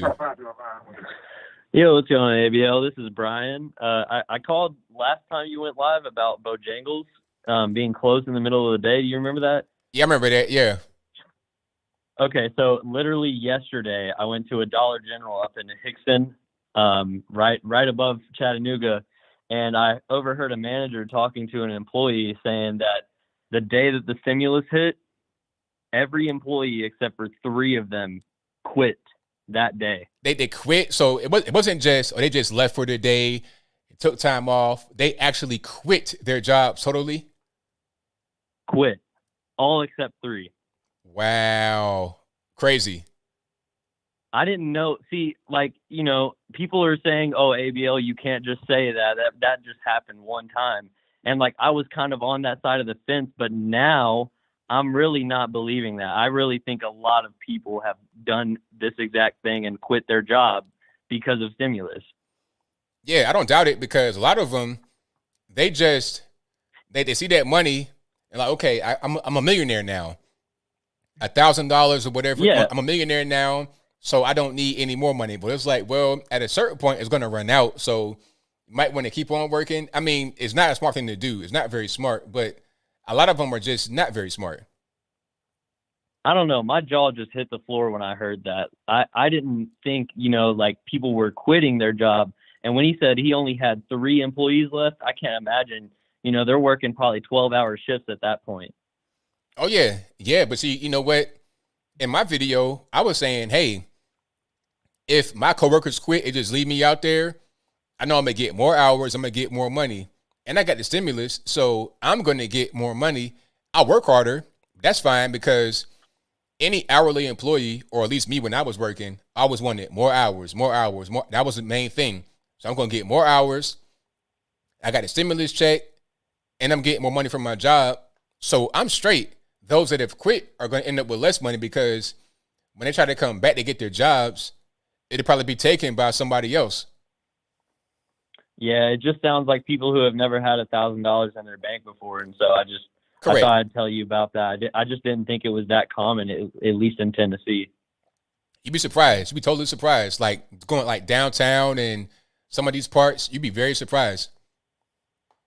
I'm sure I am, but I thought I'd let you know that just to help everyone listening, help them understand, like, your point is very valid. And I was sketchy about it. You know, I was sketched about it until, like, I really started realizing how much it's affecting just everyday life. Right on, man. All right, but thanks for letting me tell you that. Thank you for the call, man. Definitely appreciate you. All right, no problem. Bye. See, I try to tell y'all, like, I think, oh, ABL, it's just anecdotal. Nah, it's for real. Like, all over the place. And not just people that are quitting, people that were getting the unemployment insurance before this stimmy, the unemployment insurance. It's like, why go to work? For what? I'm getting this unemployment. People are content living on a little bit of money. $1,400 is like $100 trillion to some people. It's crazy. To me, I mean, even at a young age, I wouldn't have done that. No, you just one. 630, you know, line I'm speaking to. Nah, it's real. 630, hello. Okay, can we get in cold feet, 630? Let's go to the next one. 215, you're on line. Who am I speaking to? Hey, ABL. Is it? It must be me on my end. Let's try to answer another one. 601, you're on the line. Who am I speaking to? Hey, ABL, it's Justice. All righty, man. What's going on? You know, rep Mississippi. I am not Ivan, but I am the second best thing. But hey, I like that flag going to wealth with the, I guess that's the firehouse. I mean, I said firehouse. The firemen lives matter, blue lives matter. I like that flag. Oh, thank you. Yeah, can I get a BIPOC discount with that? Hey, you know what? I got a discount for you. If you put it in cages, like Joe Biden's cages, 20% off. You know what? I might do another one. I might do BIPOC from my next sale. Who knows? Hey, trademark that, dude. Trademark that. Well, hey, I have a question for you. So, I don't really have a problem with people having weapons. I have weapons. But there is an argument of why a person should have an AR-15. And as you know, AR-15s, the magazines usually carry 30 rounds. And the argument is, what would an average person, excluding military police, need with 30 rounds for home protection? And I know if you go to gun shops a lot, there's always a section that says home protection. Usually it's shotguns most of the time. And there's a section for pistols as well, like 43s, 44s, pull around 17 rounds in a magazine, which is that's enough. I mean, if you miss 17 times, you're a stormtrooper at that point. But what would be the argument, like, of why you should keep an AR-15 or anything that can hold 30 rounds? Well, number one, if you have a home invasion, you may have multiple suspects that come into your home, and it's at night. You don't know what's going on. Like, okay, here's a story right here I just pulled up from January 24th, 2021, this year. It's not an old story. Bay Area man fights off 4 home invaders, killing 1. So he had a shotgun. He had like a little sawed-off shotgun. But if it was me, I like rifles better because I have more control and more accuracy. A shotgun, first of all, when you're talking about shooting a gun inside a house, it's very loud. Shotguns are the loudest, extremely loud, and it's not necessarily accurate. And if you're shooting through walls, like let's say you got kids in the house and you're not trying to have your pellets penetrate drywall or nothing like that. Like if you're shooting somebody like right here in front of you, you're not trying to have those pellets penetrate drywall and potentially hit one of your family members or something like that. And it's very loud. You could kind of like damage yourself and become disoriented. With a rifle or a handgun, it's the same way, but a shotgun is worse. So for me, I prefer having the rifle with 30 rounds in it because you may have multiple home invaders from different directions, and they're not going to stand still. They're going to be ducking and dodging. It might be a gunfight. So I might need it. You know, that's just pretty the long and short. And rifles are more accurate than, in my opinion, handguns and shotguns. Yeah, I would say handguns are actually the least accurate when it comes to mid-range shooting. Handguns are good for being able to. Handguns are good for being able to hold on you, conceal it, and to use when you need it. You know, it's good. It has a purpose. But for me, I'm a big rifle guy. If I can get a carbine or even an SBR, a short barrel rifle, that's the best thing is a short barrel rifle because you get the best of both worlds. You get the pistol, kind of, mobility. You talking about an AR pistol? Something like yes, but not really. Maybe an AR pistol, but a short barrel rifle. You could call it an AR pistol, but I want still 2.23, 5.56. I still want that in a shorter barrel. So I got the pistol kind of mobility, but the rifle accuracy. Yeah, that's what I have. Usually the compensator is like 2 inches long, an inch to 2 inches long. It's not like 7 inches like an M16 or anything like that. That's pretty nice. It's cheaper too. I'm trying to get it Cerakoted. But my second thing is I heard you talking about the Air Force. What was that about? I think I came in too late, but I heard you talking about African Americans not being the most what's the word? Oh. They don't equate to many as the pilots as the white counterparts do. Well, okay, what was going on is that there was a stat that came out that was apparently troubling to some people. They said 86% of the Air Force pilots were white. Now I'm like, okay, well, why is that the case? I mean, to get into the Air Force, first of all, you got to want to go to the Air Force. Second of all, you have to be able to pass a lot of these high tests. Like, you can't just be there, a lot of guys got to go to the Army, the Navy, something like that, not the Air Force. So if you got a lot of black folks that are getting, these really low GPAs coming from bad schools, how they going to get to be in the Air Force at a very high level? They may be there, but at what level? So you got to be able to fix that part first before you want to have more black pilots in the Air Force. You got to have people that want to go there and also get better education from a young age. Yeah. Well, did you hear about the story about the one black pilot that just got out? Nah, what happened? Major Daniel Walker. Nah, what happened? Basically, he was what he said. Phil Scott. He posted the video. He was basically racially targeted a lot throughout his 11 years of being an officer in the Air Force, and he got out and he was like advising like black people not to go into the Air Force because of that. So, I mean, was that just his testimony or was that proven? I think that was his. He said he was like one of the only black people like there. I mean, it's two sides to a story. He was on 60 Minutes. Well, really, he was on the 60 Minutes show. I mean, anybody can say that they're racially profiled, but that don't mean it's true. I mean, that might have been that might have been his opinion, but that may not necessarily be the case. Like, hear the other side of the story. Really, it's three sides to a story: their side, the other side, and the truth. Yeah, because I'm in the Marines. I was up there in Norfolk and Virginia, Oceana, and like they make jokes, but we make jokes too. Like it's not like I don't know how to say like we all make jokes. It's not just a one-sided thing like where they only make jokes and we just do like like we're not saying anything like that would be a lie. Like we do the same stuff. We're not going to say the C word or anything like that, but they're not going to say the N word. But it's playful joke stuff that you heard in high school. It doesn't hurt.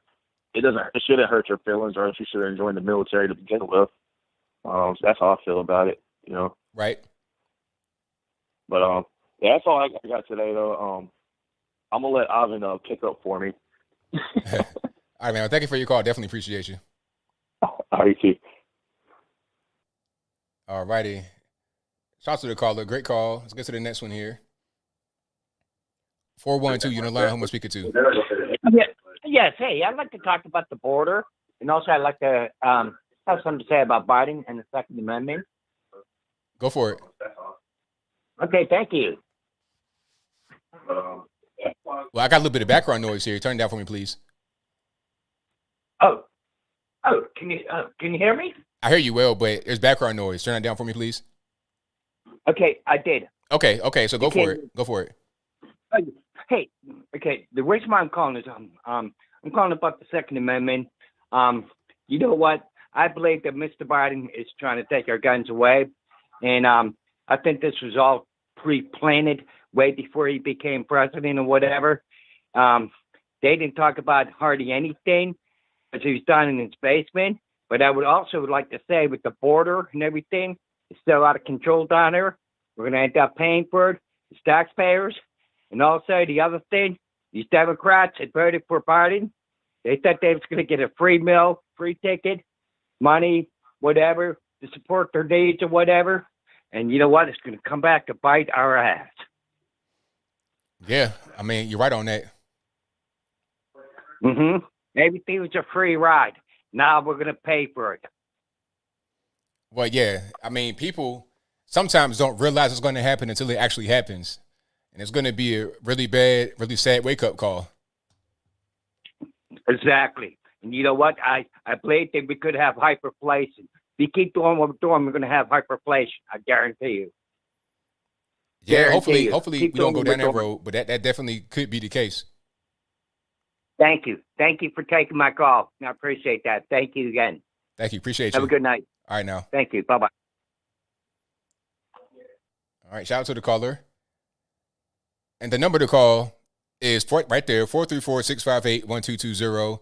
It's in a ticker when it goes by, and it's also always in the description box right below the video. And all right, let's go. 215, you're on the line. Who am I speaking to?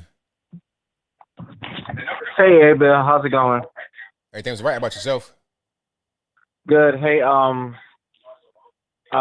what was my question? Oh yeah, that video what you were talking about earlier, and with the two girls who jacked a Uber Eats driver. I seen the video for myself. I actually watched the video. It was graphic what those girls did to that man. I mean, it was gruesome. It really was. It happened. It was like no regard for the man's life. didn't even really understand. It was like it didn't even really see what was happening. It was just strange to watch. It was crazy. And then, the craziest part was at the end where the man is on the ground, lifeless, and she's still asking for her phone in the car. It's like, don't you understand what's going on? You just ended this man's life. Your phone is not your concern anymore. You need to be worried about going to the penitentiary for the rest of your life. Exactly. At that point, and plus I saw his lifeless body. I was shocked. And then the fact that it just goes to show it just goes to show you race and gender doesn't matter. It's all about who you are as a human being. Just for 13 and 15-year-old girls to do that to a fully grown man, I guess he was like an old man, for them to try to carjack him like that. Right. Yeah, it was terrible. Yeah. And another thing I wanted to touch on, when I sent you that super chat, when did Obama send money to the Wuhan lab? Because I've been hearing rumors when the coronavirus came out that it was originally made over in the United States, and then it was sent over to China, the Wuhan lab, and that's when the outbreak happened from there. But I talked to a few people, and I listened to Fox News, and they said they broke it down on Fox News, one of the conservatives, and they said that Dr. Fauci and a few other scientists helped make the coronavirus. They created the coronavirus, him and a few other scientists, over here in the United States under Obama's administration back in 2015. And they got a phone call from Obama saying, you have to get that thing out of here before something happens. So they had a military escort over to China with the coronavirus, COVID-19, and put it in the Wuhan lab. Did you hear anything about that? I hear certain things, but it's kind of like been disjointed rumors here and there. I don't know the entire thing. Yeah, that's just what I heard, but I wouldn't put a pass on it either. And, taking Dr. Fauci's advice, I don't trust him. I haven't never trusted him from when I first heard him. Right. Yeah. And then with the touch on, with the border crisis, sorry, I'm not going to take up the entire time, but with the border crisis, and now that most of all the illegal immigrants are coming in, and a lot of people keep thinking that Trump only wanted to build a wall to stop immigration because he don't want no immigrants coming in. I said he didn't start building the wall until 2 years after he got in office. A lot of people don't know that, but the immigration stopped anyway.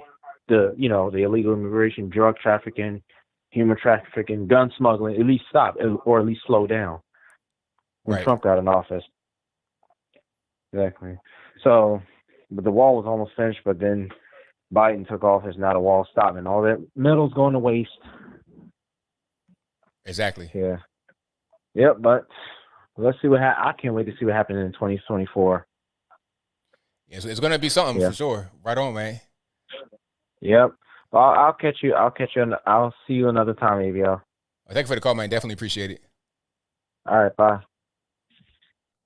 All righty. Shout out to the caller. Let's get to the next one here. And the number to call is always 434-658-1220. Let me go ahead and go to 714. You're on the line. Who am I speaking to? Deborah Webster. All righty. What's going on? I'm sorry. I'm talking to ABL. Yes, you are. Yeah. I have a lot of respect for you. I love you. I thought of something about the guns. They're trying to take away our guns. Well, some of them, right? And what's the first thing that our government does if another country has problems with being attacked? What is the first thing that our country does for them? They give them guns to protect themselves, right? Yeah, sure do.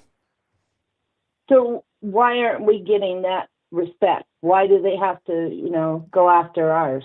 That's a very, very good question. A very good point. Because if we have all these arms deals with foreign nations, all this and that, then why can't we have our own arms to defend ourselves? If you're going to sell them and give them, that's a really good point. I think it's just to control us because they don't want us to be able to do things on our own. Right. It just makes it obvious when you look at it that way. I mean, they give guns to protect themselves when things are going crazy. So, yeah. Just thought I'd throw that in there. Well, thank you for that. Definitely appreciate you. All right. Thank you. Bye. All right. Great call. That's a really good point. It's like, oh, you got all these weapons deals and selling all these and sending warships to South China Sea, but meanwhile, you want an AR with more than 10 rounds in it? Psh, get out of my face, peasant. Take these little 10 rounds. These little rounds ain't gonna do nothing. You got 5 home invaders. Everybody got everybody got 100-round drums in their Glocks. You know what? There's this thing going on right now in Chicago. There's a little switch on the Glock that allegedly turns it into fully auto. I don't know if it does or not. It might be a bump stop anyway. They're saying that the Glock can become like almost fully auto with this switch. And these guys got 100-round drums, extendos. Here you are with this little baby rifle, like you about to go hunt goats or something, trying to defend it. What are you going to do? What can you really do? But I digress. Let's go to the next one. All right, let's go. 720, you're in the line. Who am I speaking to? This is Rob. All right, man. What's going on? ABL? Yes. Hey, hello. Thank you for taking my call. Hey, no problem. Hey, I am actually outside of Denver, Colorado. I'm a volunteer first responder out here. And as you can imagine, the past few days for us has been pretty hectic with everything that's happened. And now hearing it, you guys had a shooting in the East as well. Gives me a lot of concern for what's happening. Yeah, it's definitely a lot going on. It really is. Yeah, do you have any advice, for us right now? Things didn't turn out, the way we thought they would right now. For those that are just kind of, trusting in God and, just trying to keep it together through these next few years to stay focused. Like what you mean? What you mean? Like as far as the election, things didn't turn out the right way? Yeah. Yeah. I mean, there's always next time. There's always different elections in your local area. Sure. Those are very important. Mayor, governor, senator, state senate, whatever it is, House reps. There's always elections. There's always things to be involved with. There's always things that are happening that really need to be addressed, because local government, a lot of times, that can determine your quality of life. Prime example is Florida right now. Florida, they've been open for a long time. Things have been kind of going back to normal out in Florida. Versus California, yeah. I mean, good night. It's like a whole different world out there. But we're both under the federal government, but the way that we live and the way that we exist is different. Like trying to buy a house in California is like a pipe dream. Good luck buying a house out there. But over here where I'm at in the South, it's all good. We're still under the same federal government, so the local government is most important. And if we're trying to get the federal government back, trying to get that back on track. We got to keep the faith. We can't get discouraged, and we got to understand that there's always ups and downs. We win some, we lose some, and they want to try to do little tips and tricks to get us off of our course. But we have to be able to fight against it. They did that in Georgia, passing the law to prevent a lot of the cheating and scamming from happening in the elections. We could do that same thing across the country. Okay, the Democrats don't like it. It's all coming to light. Huh? I know, you're right. It's all coming to light now. Yeah, it's all coming to the light now. Yeah. We got to do things to be able to protect ourselves on a local level, so they cannot, just destroy us from the top down. All right. Well, that's what I do. Helping volunteer and staying active in the community and just trying to keep morale up, amongst neighbors. Theft is skyrocketed. We got a company. I mean, my wife says he's defrauded, and the police are pretty much like, well, white collar crime, they're not getting no time. So now, where is this again? What state are you in? A lot of depression coming from, I'm watching just my local community. Crime has just skyrocketed. And what state are you in again? I'm in Denver. Okay, you're in Denver. Okay, yeah. I mean, Now I got a question about Denver. Has the whole drugs thing had a negative impact on your community? As far as legalization? Yeah. Actually, it reduced the deaths of narcotic overdoses by 25%. But the question was, has it had a negative impact? I'm talking about not necessarily just the deaths of, I'm talking about just the people and the way things are and just your overall quality of life in the city. Well, it definitely strengthened our economy. And we became one of the top economies in the nation there for a while, right after the legalization. And I think Colorado's handled it well. I like the fact that a lot of soldiers have been able to purchase it to fight PTSD.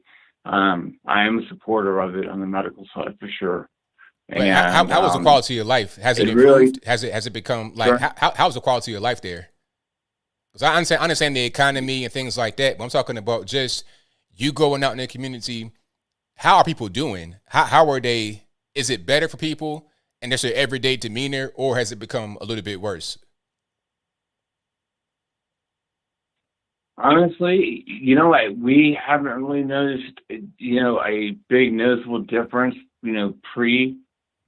before legalization. I've only been here, let's see, like 14. So, it was already decriminalized. It's, I'm trying to answer this question correctly. It is, if anything, it's improved. I mean, people, they're using that as a resource versus going and getting drunk or using another drug that is more prone to being violent.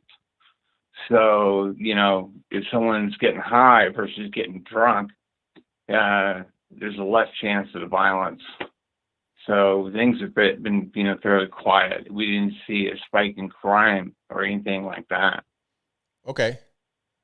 Well, thank you for your call, man. Definitely appreciate you. Yes, sir. Well, thank you, and I appreciate you having this channel up and following me for a long time. So thank you very much. Thank you, man. Appreciate it. Yes, sir. Take care. All right.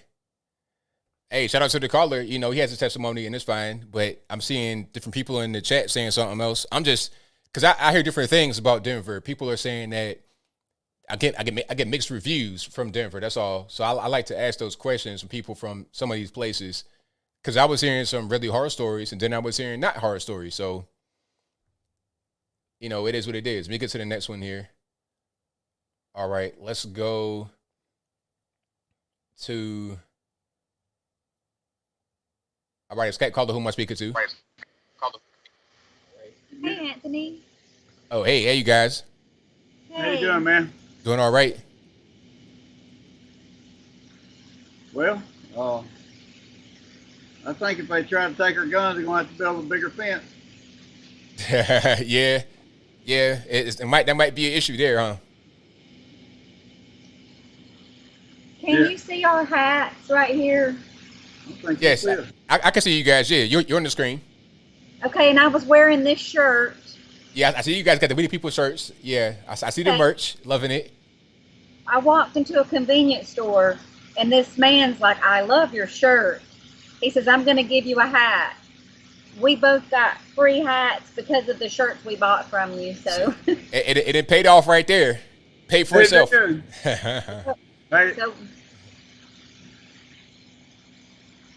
oh, I love it. Great, man. It's excellent. And American flag. And this one says, same thing. If you can see. We the people. Yep. But this shirt, to me, at this moment, we are the people, and we're in for the fight of our lives. Every day I watch the news, I get madder and madder. They don't even consult with the American people. They just make decisions based solely on what they think is best for us, and we're in big trouble in this country. Oh yeah, definitely. And we gotta keep going and not give up. Keep the foot on the gas, because if we give up, the other side won't. They're gonna keep pushing and pushing and pushing, and it's gonna be a serious issue when they keep on doing that. And we got to stand firm, and we got to stand up and push back, because I'm hearing things. Have you heard, Anthony, that they have politicized the military, or there's some high-ranking military officials that have gone woke. Is that really true? Yeah, I have seen that. Like I saw something on Twitter. There was a little bit of an issue between one guy, it's a reporter, a conservative guy, Jack Posobiec, and another guy. I think he's with the Space Force. And it was like a real big back and forth, and that guy wound up showing workout pictures, and it was like, it got really strange. From his Space Force account, the verified account, I'm like, okay, what are we doing here? It's a lot of that type of woke stuff happening right now in parts of the military, and it's pretty troubling. Yeah, it is. And now I guess in Georgia, we're going to give up watching we were looking forward to seeing the Braves this season. But the MLB, because of the new voter law that was passed, say that they're not going to have the All-Star game here because of voter regulations that were. Yeah, what do you think about our new laws that got passed in Georgia, Anthony? Well, I've not seen the laws. Like, what you talking about the voter laws? Yeah. I mean, I'm with it. Like, from what I saw, they were just, trying to prevent the cheating, trying to prevent the bribing and stuff like that. So it makes sense to me. I don't see why anybody would be against it unless they want to cheat. That's exact. You stole my words, because when I walk up, we vote right up from the house. We have to go in and show our ID. How come you can request a ballot and no one has seen your face or know where you're requesting it from? Why is it okay for you to get all these ballots without showing who you are? Right, exactly. It shouldn't be that way. Well, man, we just mainly want to tell you we got a free hat from your T-shirt today, and thank you. Yep. Oh, thank y'all. Appreciate y'all as always. Thank you. Have a good evening. Have a good weekend. Oh, same to y'all. Bye-bye. See you, man. Hey, that's a great testimony right there. Get one of my hats from ablmerch.com. Hey, you might get something for free. Get a hat, get a shirt, get a mug, or whatever. Get one of the sirs, or get one of the hats, get one of the shirts. You might get something free. You never know. So, yeah. Great. Okay, let's go to the next one here. Let's go 40. Okay. Wow, my phone lines are blowing up. I'm telling you. 219, you're on the line. Who am I speaking to? Hello? Yes, 219. Who am I speaking to? My name is Rosie. Is this ABL? Yes, it is. Oh, my God. I am so honored. I finally got through. I've been trying all night. Oh, my gosh. And I just want to touch on 1,000 things. The first thing is, can everyone please stop calling me brown? Because I'm really not brown. I'm tan. Not even tan. I think I'm beige. But it pisses me off. Sorry. Can I say that on your channel? I don't know. But it just irks me so much. And I tell my kids, my oldest is going to be 30 this year. I have a youngest that's going to be 13. Well, he's going to be 14 this year. And in between, I have 11 kids. But I tell each and every one of them, and I told them since Barack Obama became president, I said, there is going to be a divide. Don't ever forget you are not defined by your color. That's right. And what is happening now, I told them, and I said, they're brainwashing everybody, because before that, you were no longer an illegal immigrant, an illegal alien. They said, okay, you're against them, then you're against migrants. And I told my kids this, and I cannot stand it. Oh my gosh, I cannot stand that I'm just talking to you right now. This is amazing. I respect you so much. Well, thank you. I appreciate it. And I told them, and I cannot stand, I said, you're going to use Martin Luther King for everything. I said, okay, understand that he wasn't exactly the pastor and the Christian that he professed to be, but, he was human, so I'm not going to hold that against him. He had his affairs and he did everything, but the sole purpose of his being was that he believed you are not going to define by your color, but by the content of your character. And I told my kids, I said, what are you now? I cannot stand politicians, even the people that I follow, that say brown and black. And I was like, when did I become a color? I can't stand it. Right, I hear you. It's just obscene to me. I'm sorry. No, I mean, I'm right on. I'm right on. It's like at a certain point, it's like, are you a human being? Don't you have a name? Aren't you somebody? Don't you have a life for yourself rather than just being relegated to a skin color? Exactly. And I told him, I said, it doesn't even matter that my name is Rosie. Right. I said, because all you see is that I'm a color. Yep. And why would I be a color? I said, I'm whitewashed, according to my ancestors from Mexico, because I was born here. But another thing I want to touch on is Democratic hypocrisy, because I cannot stand people that say the Democrats help them. My mother, I was born in East Chicago, Indiana. And if you don't know where East Chicago, Indiana, it's right next door to Gary, Indiana, Hammond, Indiana, and all these other Democratic Indianas, which I can't understand how Indiana is a red state with Holocone saying that, oh, we're going to finally open up Indiana on April 6th. And then I go to stores because my kids have to eat. So I put my little mask on because I got to go. They need food. And I asked them this past week, I said, so on April 6th, are you going to still have these masks mandatory in your stores? And I would say 3 out of 10 that I asked said yes. And I said, well, I won't be coming back here anymore. I said, I played by the rules and I played by the games. I went to stores where I didn't have to be with my face nozzle on it. And my kids, I have kids with comorbidities. They have illnesses. They do what they got to do. And I don't stand before them. I protect them. But I really can't stand it. I said, okay, we're going to be a red state. But in my Democrats that I grew up with, my mom was a precinct committee woman, Democrat. And when she got involved in it, then that's when she turned Republican. And I think had she lived this long, because I lost her, but had she lived this long and my kids say, you think she would be for Trump? And I said, think of your grandma. You think she would have been with Biden? I said, she already turned from the Democratic. Patrick, do you know who Patrick is? Who? ABL? Patrick. No. He was the mayor in the city I grew up in East Chicago. Most corrupt mayor of all time. Next to Gary's mayor.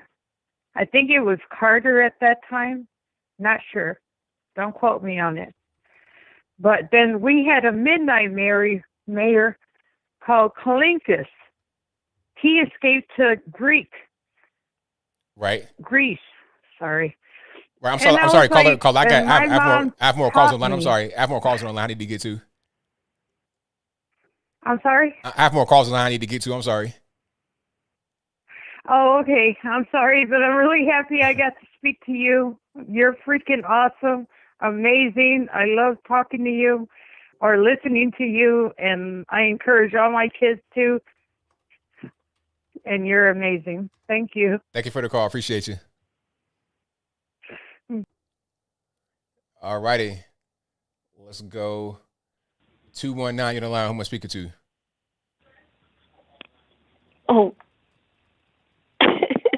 So what line? It's all right. Just me and you. Yo, you're still on the phone. I mean, there's somebody still talking on the TV.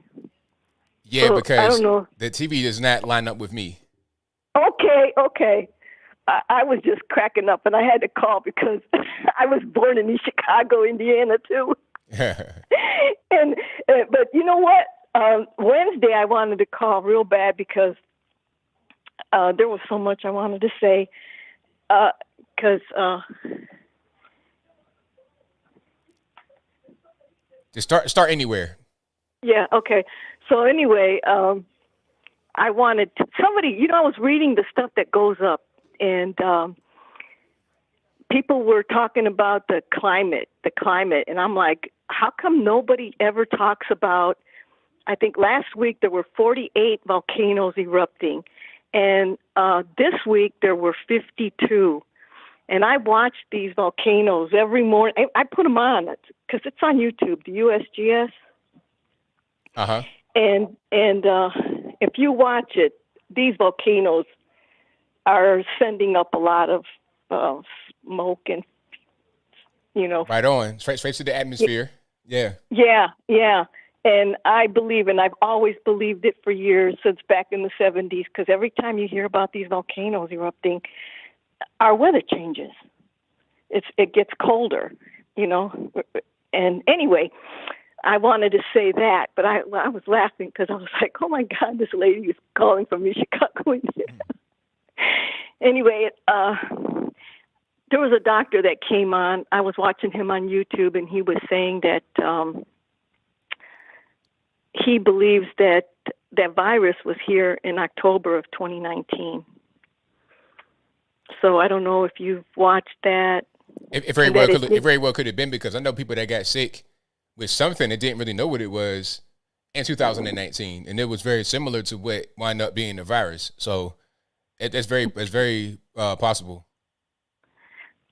Okay, so I don't know if I should say this, but in October 7th of 2019, my husband had an appointment at the University of Chicago Medical.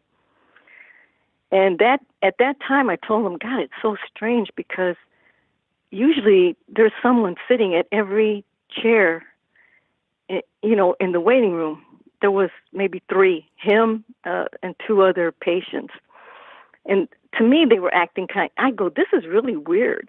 I don't know what's going on. But anyway, maybe it doesn't have anything to do with it. But then come December, and I don't have amnesia, but didn't the first case here in the United States, wasn't it some woman who had come back from China and she had it?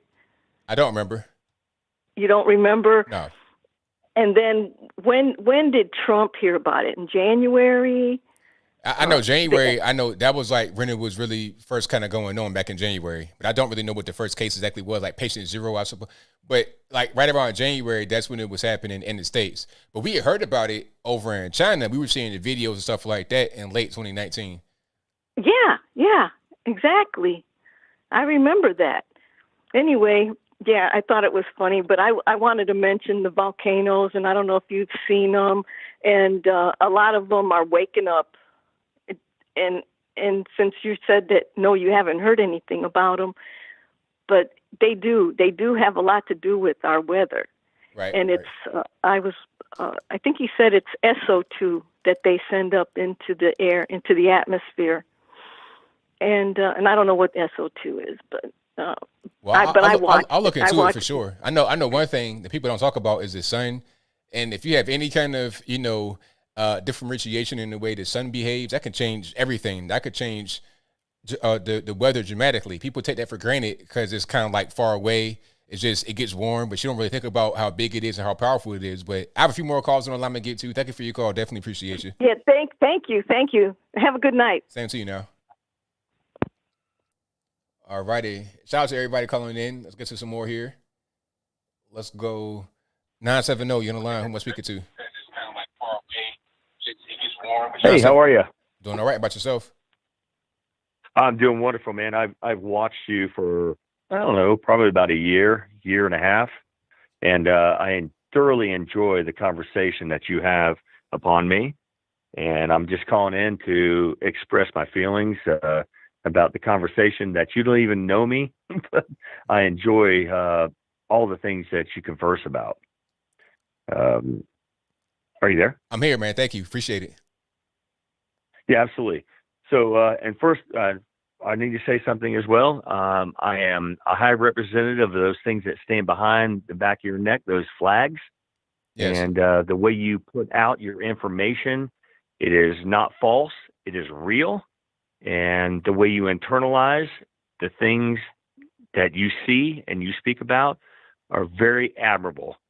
And, you know, people call you and talk to you on a live stream and say about aliens and so forth. The reality check is they're not conceiving the whole information of who you are and what you're trying to project. The way you look at things and analyze from videos and so forth, and hey, let's check this in and let's look at this, and the reality is absolutely consuming to me. And I thoroughly enjoy the way you analyze things. Well, thank you. I appreciate that. It means a lot to me. Absolutely, man. And you've achieved it, and I hope you prosper and keep growing, man. I like the way you do things, and I like the way you discuss, and you're not biased. You find the focal point, you get into it, and you see the reality of it. Right on, man. Appreciate you. Thank you for the call, man. Definitely appreciate you. Absolutely, man. You have a wonderful evening. Thank you for all the things that you do for us. All right. Thank you. Take care. All right. Great call. I appreciate it. Shout out to all you guys. Shout out to all the supporters. I really, really appreciate it. All right. Let's get to the next one here. Let's go. All righty. 409, you're the line. Who am I speaking to? What it do, ABL? Everything's all right, man. What's going on? Not much, man. The call, you know what I'm saying? See how you doing. Y'all mean? Yeah, man. Everything's all right. What's happening with you?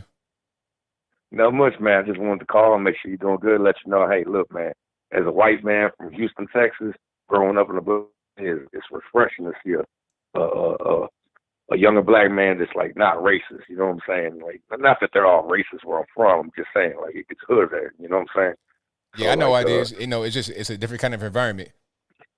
And like I'm growing up, you know what I'm saying? Like being like fourth grade, I used to have to fight like 5 black boys all the time. And all of a sudden I'm playing football. Now they're my best friends. And like we was just cool. And they trying to tell me I'm black. And I'm like, nah, I'm not black, bro. I'm just a white dude growing up in the community. You feel me? Like it's not like that. But now I'm getting older and I'm like, I'm watching this politics. I never really was into it. And it's almost like, damn, I'm being targeted. Like if I go somewhere else it's not my hood and they don't know me, then all of a sudden I'm this racist white dude, which I'm not even racist. And it's like, man, they targeting white men. Like I don't understand. I don't want my kids growing up like that, even though they're biracial. You know what I'm saying? Right. Of course. Anyway, I just want to let you know. I mean, you're probably whiter than me, man. You have good vocabulary. You speak good. All that. You seem educated. I appreciate that, man. We need more black people like you out there. You know what I'm saying? Instead of just people out there listening to the hip hop and just wanting to get and turn it up or whatever, you know what I'm saying? Like we need people to actually wake up in their mind, like not the woke crap, but like really wake up, you know, see what's going on. And, you know, there's only one race, it's the human race, and we need to all be together, you know, as Americans. And that's a problem here. Is people aren't proud to be an American.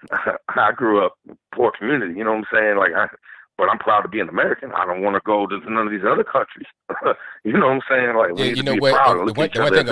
One thing about it, people, they always talk about how bad America is and how racist everything is. They don't want to leave. They want to stay right here in America and continue to live in this beautiful country. They don't want to live anywhere else. They'll cry about it all day, but they won't move at all. If they move, it'll be from Dallas to Atlanta. That's pretty much it. I'm not going to say racists don't exist. It exists in everybody a little bit. It does. I acknowledge that. But wait, they say racists exist? It don't. It don't. When I'm watching John Bones go up against Lyoto Machida, I'm going for John because he's the American. I'm not going for the Brazilian dude. You know what I'm saying? I'm from America. You know what I'm saying? Like, when you got people coming here from Colombia working at Walmart with you, you know what I'm saying? They're here for like 3 months working, and you in there with some black dude, and they talking about football, and we're like, we don't know what you're talking about. That's soccer. Like, we got American football. Like, that's something that we all we're American. We have more in common than we do, you know, separate. You know what I'm saying? Like, we actually have a lot more in common. You know, it's kind of like I was allowed to date black girls, but my sister wasn't allowed to date black guys. That's the tiny racism that, you know, was still in my parents, but they really weren't racist. They just, if it was like a black person who went to work and conducted themselves correctly, and they probably wouldn't care. It was just about they didn't want them being with the hood guys. You know what I'm saying? Like, I don't know. And then even when I dated a black girl, her black daddy was like, what is that cracker doing here? You know what I'm saying? Like, he was racist too. It ain't just white. It's everybody. But it's not where they perceive it. It's not that way. It might be in some areas, but not for me. You know what I'm saying? Not my kids. Like, to me, it's not about you're an American. You know what I'm saying? You're just an American. Like, we go to war and we shooting against these Afghanistans. You my brother. You feel me? Like, we in this together. And that's where everybody needs to wake up and realize we're all in this together. Doesn't matter what little differences you have. We have more in common than anything. And that's what, the only way we ever going to is if we stop fighting each other. We have to stand together, stop being divided. And, I was never into politics. I voted for Barack Obama, and then I regretted it, and I voted for Trump. And, I'm not really a Republican or a Democrat. I'm just an American dude just trying to do what's best for my family. You feel me? Right on, man. That's where you got to be, 100%. You know what I'm saying? Y'all means, all right, you have a good day. I'm going to let you go. Thank you for the call, man. Definitely appreciate you. Yep, bye. And that was a good call like that. He was like, look, all this race stuff, you got a lot of the older generation, some of them, not all of them, but some of them still kind of holding on to some of that stuff. Where it's like, oh man, I don't want my daughter to be over there with that black guy. I don't want my son to be over there with that white girl. You got some of that still exists among some people, older, newer, but really all of that need to just kind of stop. Let's just embrace being American. That's what I was talking about earlier. All this African American, like I'm an American, and the caller, he's an American. We're all Americans if you're here, in this country. And then beyond that, if you got anybody from over the pond or whatever, we can get along. We can have our countries and identify with our country, and we can work together if we need to. I'm not trying to be a globalist. We can just get along, though. We don't have to be doing all this fighting and stuff. But the main thing is, you're an American. You here. You live in this country. You operate with everybody here. Get along. Stop all the unnecessary fighting. All the divide and conquer stuff got to come to an end for sure. All right, let's get to some more here. Let's go. 585 on the line. Who am I speaking to? Hi, I'm calling about the situation that I heard about earlier about the two teenage girls who heard it. I know that you probably talked about it multiple times, but it just kind of really hurt my heart seeing something happen like that. And I know that stuff happens all the time, and it's just it kind of makes you think of where is this world leading to, what's happening, what's going on, and how can we make a difference, and how can we change, you know what I mean? And so I just wanted to kind of speak on it, and it's just it's just really sad the direction that everything is going on, legit. So that's just pretty much it. I just wanted to kind of put that out there, and I don't know what we can do to make this better. I mean, really, the main thing, to say it right quick, I mean, these parents, where the parents at? Okay, you got a 13-year-old and a 15-year-old carjacking, details will come out. One of them had a taser, and they assaulted this man. So what are they doing with the taser at 13 to 15 in D.C.? What's going in the middle of the daytime? Where are their parents at? Why are they just allowed to maraud the streets? No supervision, no nothing. I mean, at a certain point, the parents got to be called to task. The kids got to be called to task. People got to care about their children. And when they don't, they're going to go out here and do anything. And the kids got to have responsibility too. You 13 to 15, you know what's right and wrong, or at least you should. And if you don't, whose fault is that? So that's really what it is. Bad parenting, parents that don't care, kids that don't care.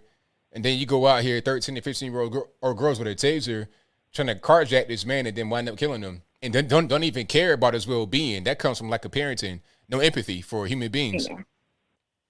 Yeah, they just kind of walked away, and it felt like they didn't even try to go over to see, even show any type of remorse. And I was just dang, how can you even have no sympathy, no type of feelings, nothing?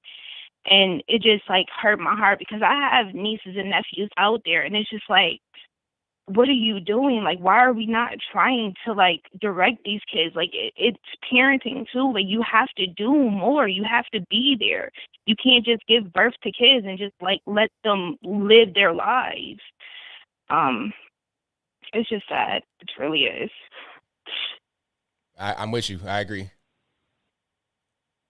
All right. Well, thank you. And I saw, like, your videos. I saw, like, a couple of them with the some white superior thing or whatever, which it's kind of crazy, but yeah, thank you. And I just wanted to kind of just put that out there, and I just wanted to, you know, just try to figure out what can we do to just do better and be better, and just, this is just a messed up world, honestly.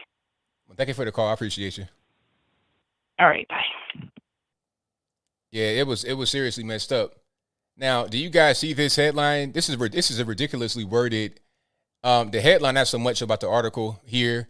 Teen girl charged with murder, carjacking in D.C. But this little blurb right here, if you can't see the screen, I'll just read it for you. This is from CNN, of course, the Common News Network. Police said the girls, 13 and 15, assaulted an Uber Eats driver with a taser while carjacking him, which led to an accident in which he was fatally injured. What? How about two teenage girls killed a man while carjacking him? How about that?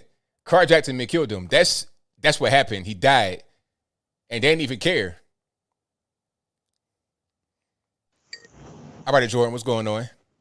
Yo, ABL, what up? Everything's right, man. Can't complain. That's good. I wanted to talk about the whole Roland Martin thing. You know, my favorite newscaster. Honestly, it is really distressing. I was hearing it from a YouTube channel called LA Confidential about this, and he has a point. We got, well, for one thing, there's a, who's the kid's name? I forgot. King Randall. King Randall. He had been stated that the whole voter suppression in Georgia is not his jurisdiction. He has other people on that matter. And there's a video by two videos by Don't Walk Run Productions talking about voter suppression in Georgia. So you can check that out if you want. But my real issue is that you got people like Umar Johnson, who is he's a liar. He gets interviewed all the time by like the Breakfast Club and stuff and DJ Vlad. And he raises $1 million or so for a school that doesn't exist and blames the white man for why it doesn't exist. Meanwhile, you have King Randall. He funded a school, raised funding for a school, actually built the school, had transportation for the school, and is trying to get black boys off the streets from the police and all these gangs and stuff into better lives. And these people just get treated like garbage. It's like how Ice Cube tried to secure $500 million for the black community, and people just called him a puppet and insulted him and yelled at him. I don't see how the black community can progress like that. I mean, that can't. There's no progression there. There's no progression there. It's just, what can I say? Just the grievance culture, the victimhood culture. There's no progression there. Not at all. It's just unfortunate, man. It saddens me that people get their emotions all tacked up that they start acting this way. Right. Are you familiar with the Derek Jackson situation? Oh yeah, of course. I love how he has to eat crow now. You know what? His situation, he should have just taken whatever kind of punishment. He should have taken whatever kind of backlash he was going to get by himself. He had no reason to bring the wife into it.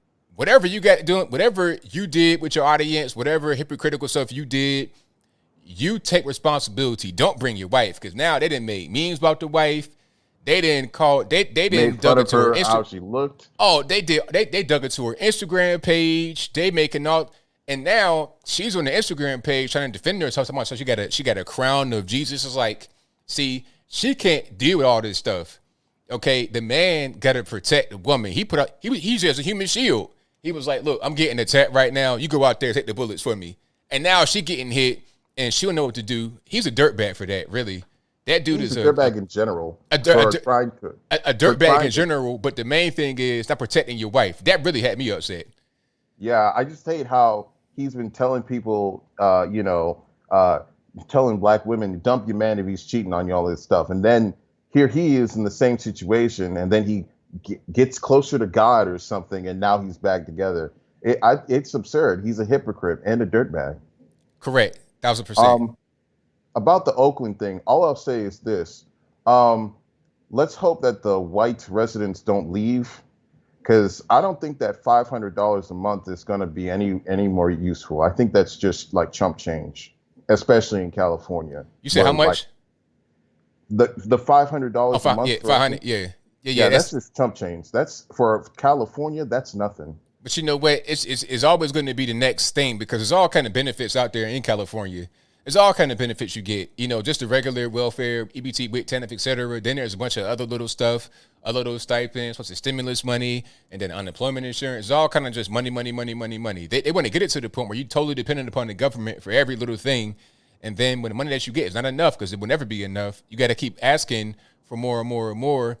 And the only way you're going to be able to get it is by voting for the Democratic Party to get more and more and more, because the Republicans won't do that. They won't give you all these benefits in perpetuity like that. Yeah. One more question I'll bail. It's important. Kevin Samuels, since he's getting so much press now, I don't know if you were thinking about reposting that Kevin Samuels interview that you did for the Traction, because it's not that popular, but it has a lot of good information on it. I may do that. I may do that. Yeah. It's just an idea. Yeah, it's a good idea. All right. I'll bail, ABL. I'll be in chat. Talk to you later. Chat and ABL. Peace. All right, peace. All right, shout out Jordan for the call. But yeah, shout out to my man Kevin Samuels doing this thing. He's blowing up right now. But that dude Derek Jackson, man, that's crazy. Like that story went everywhere. Newsweek, Entertainment Tonight, it was crazy. It was crazy. All right. That debate with Destiny, people talk about that to this day. I did that debate like 3 years ago. People still talk about that every day. They bringing up clips. It's like, wow. And that was kind of like the spur of the moment type thing. I popped up in his Twitch chat or something, and I had plans that night. I had to leave. I had to go, I was going to dinner with my wife that day, and it was just like, okay, I got a little bit of time right now before I put my shoes on, go out the door, I'm going to just do this debate. And that's still talking about to this day, 3 years later. It's crazy. All right, let's get to some more here. All righty, hold on. 315, you're on the line. Who am I speaking to? Hey, yo, what up, ABL? Everything's all right, man. What's going on? It's been a minute. Yeah, I'm here. I know you can hear me. Yo, last time I asked you something, it was about the old people, all about the Trump rallies, right? There's so many old people, like 100 plus. But anyways, oh my God. I got feedback in the background, boss. What's that? I have feedback in the background. I got you. Yo, all right. So what do you think about this voting? Oh, fuck, why is this going? All right, I got you. All right, so what do you think about this voting? You think it was legit or not? That's my main question. The voting where? Like for the election? The voting in this past presidency. You think it was legit or not? I think there was plenty of illegitimacy going on because of they changed the rules at the last minute. So when you change the rules at the last minute to have just universal mail-in ballots, you never done it before. Yeah. It's going to be some fraud going on. Now, to what extent, I don't know. I have no way of knowing that, but there was a lot of it. Look at Georgia today, though, man. Yeah. What are they saying? See, Georgia, what they're doing is just trying to prevent that because they understood, okay, they're changing the rules right now. Now we have to update our policies and our laws to match it. I'm listening. Yeah, they had to just change their policies and their laws to update the new rules that have been put into place. Everybody knows that the last fucking voting. My bad. I didn't mean to say the F word. I don't want to get you whatever, but yeah, the Georgia thing was the last thing that everybody was counting votes on, and then it went to Biden, and now Georgia is now saying, oh, we're going to do something different. And you know what I'm saying? It's like, what is going on? Right. But I digress, brother. All right, yo, you're awesome. I remember talking to you. You had that one good point about the old people voting. But anyways, keep it real. Stay safe, brother. Thank you for the call, man. Definitely appreciate you. Later. All right, great call. Shout out to my man for the call. All right, let's get to some more here. Let's go. All right, Victor, what's going on? Hey, thanks for taking my call. All right, no problem. Man, I am so torn. As a progressive today, I'm so torn. I want to be Black Lives Matter, but I want to be Me Too. And Deshaun Watson just messed it up for me. Yeah, because he got about 14 or so accusers that came out. Yeah, man. Yeah. Why can't he be like a white man like everyone else? Dang. Oh well. Oh well. But at least one thing made me happy. Joe Biden 2024. Oh yeah. And he might not make it because I seen him the other day. The man then fell on the stairs. I mean, looks kind of raggedy. Yeah, I saw one video where, I mean, he always get these blanks, these brain farts when he's talking off the cuff. But I saw one clip where he really, really had a huge brain fart, and I'm like, I mean, I don't know what that 2024 is going to work out for you, bub. Yeah, it might not. Anyway, man, I saw that Roland Martin interview with King Randall. Just the 20 minutes after that 20th minute, I had to cut it off because Roland Martin was getting me heated with what he was talking about. The first thing, he kept making King Randall look like an anarchist. I'm like, no duh that you cannot fully separate from the government. Roland Martin knew what he was talking about by separating from government, but he want to play dumb and try and make him look like he wants to completely separate from the government, almost like an anarchist. Right. Also, I understand what Roland Martin said about, well, what happened if the person's lost his job? Don't he need the government? I mean, I understand that, and I'm probably one of the few people that call on the show that don't have a big issue with the social programs, because I could see good for the short term. But King Randall was basically trying to say that you do not want to be under the government for the long term. You can't live on that forever. At a certain point, you got to do things on your own. Yeah, I mean, the government is not made for you to uplift your life. At best, it's preventing you from going deep down into poverty.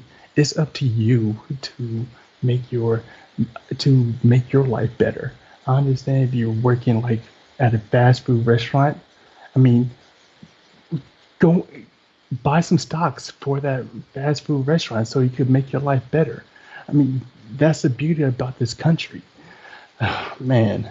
Also, the second one with Roland Martin, and he did this to Ice Cube too.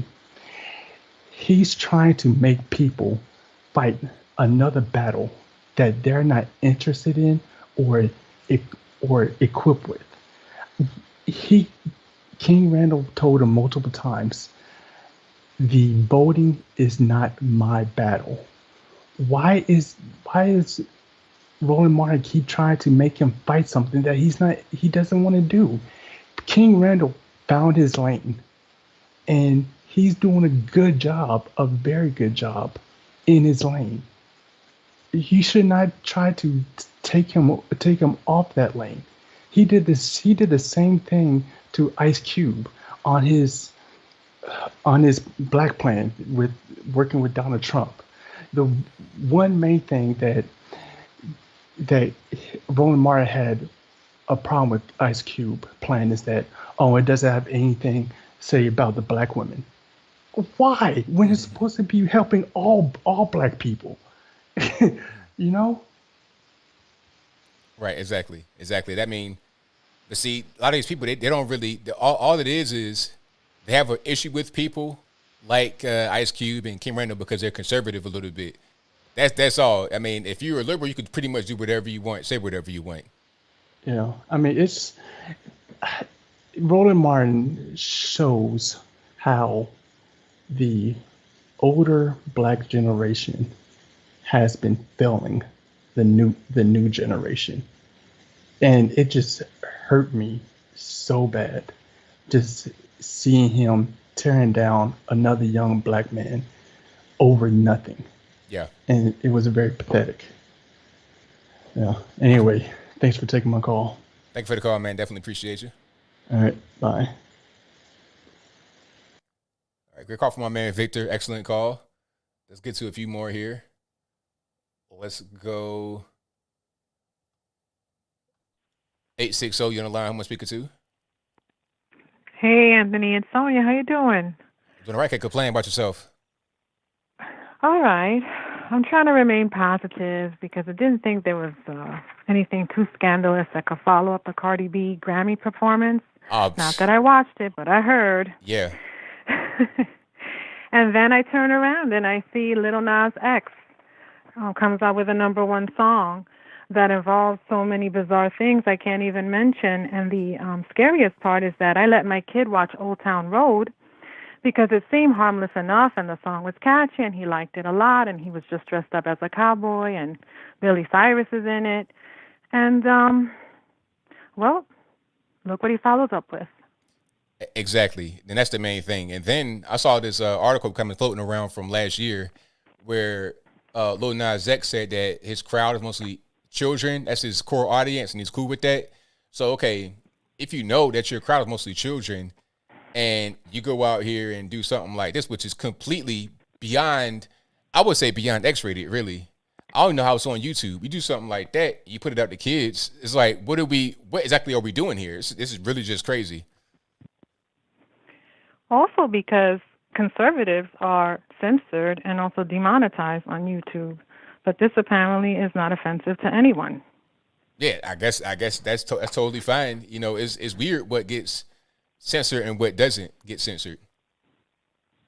Yeah, very scary. I don't know how other parents are handling it because it's one thing to, you know, you can watch your kids as much as you want, but these little things, they pop up here and there, and the images are just insane. So, reminds me of this series that Lady Gaga has. I don't know if it's on Netflix or where it is, where she's got blood on her and some kids with baby bottles filled with blood. And I know they call this art, but it makes you wonder why they choose these products, or these projects rather, and what the goal is behind it, because I'm sensing a pattern. It's blood, it's kids, it's gender bending, it's...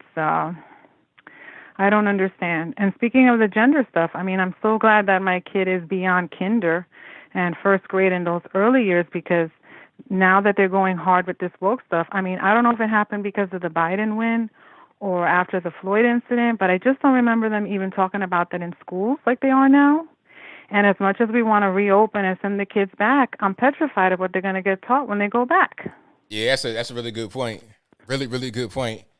You know, I think it all depends on what kind of school it is and where you are, maybe, because hopefully we don't have a whole lot of woke stuff going on, and hopefully they've not become radicalized. Meaning teachers, that is, hopefully they've not become radicalized with this woke stuff when they've been on this break, because a lot of people have kind of slipped a little bit mentally during the break because they've been away from the public. Mm-hmm.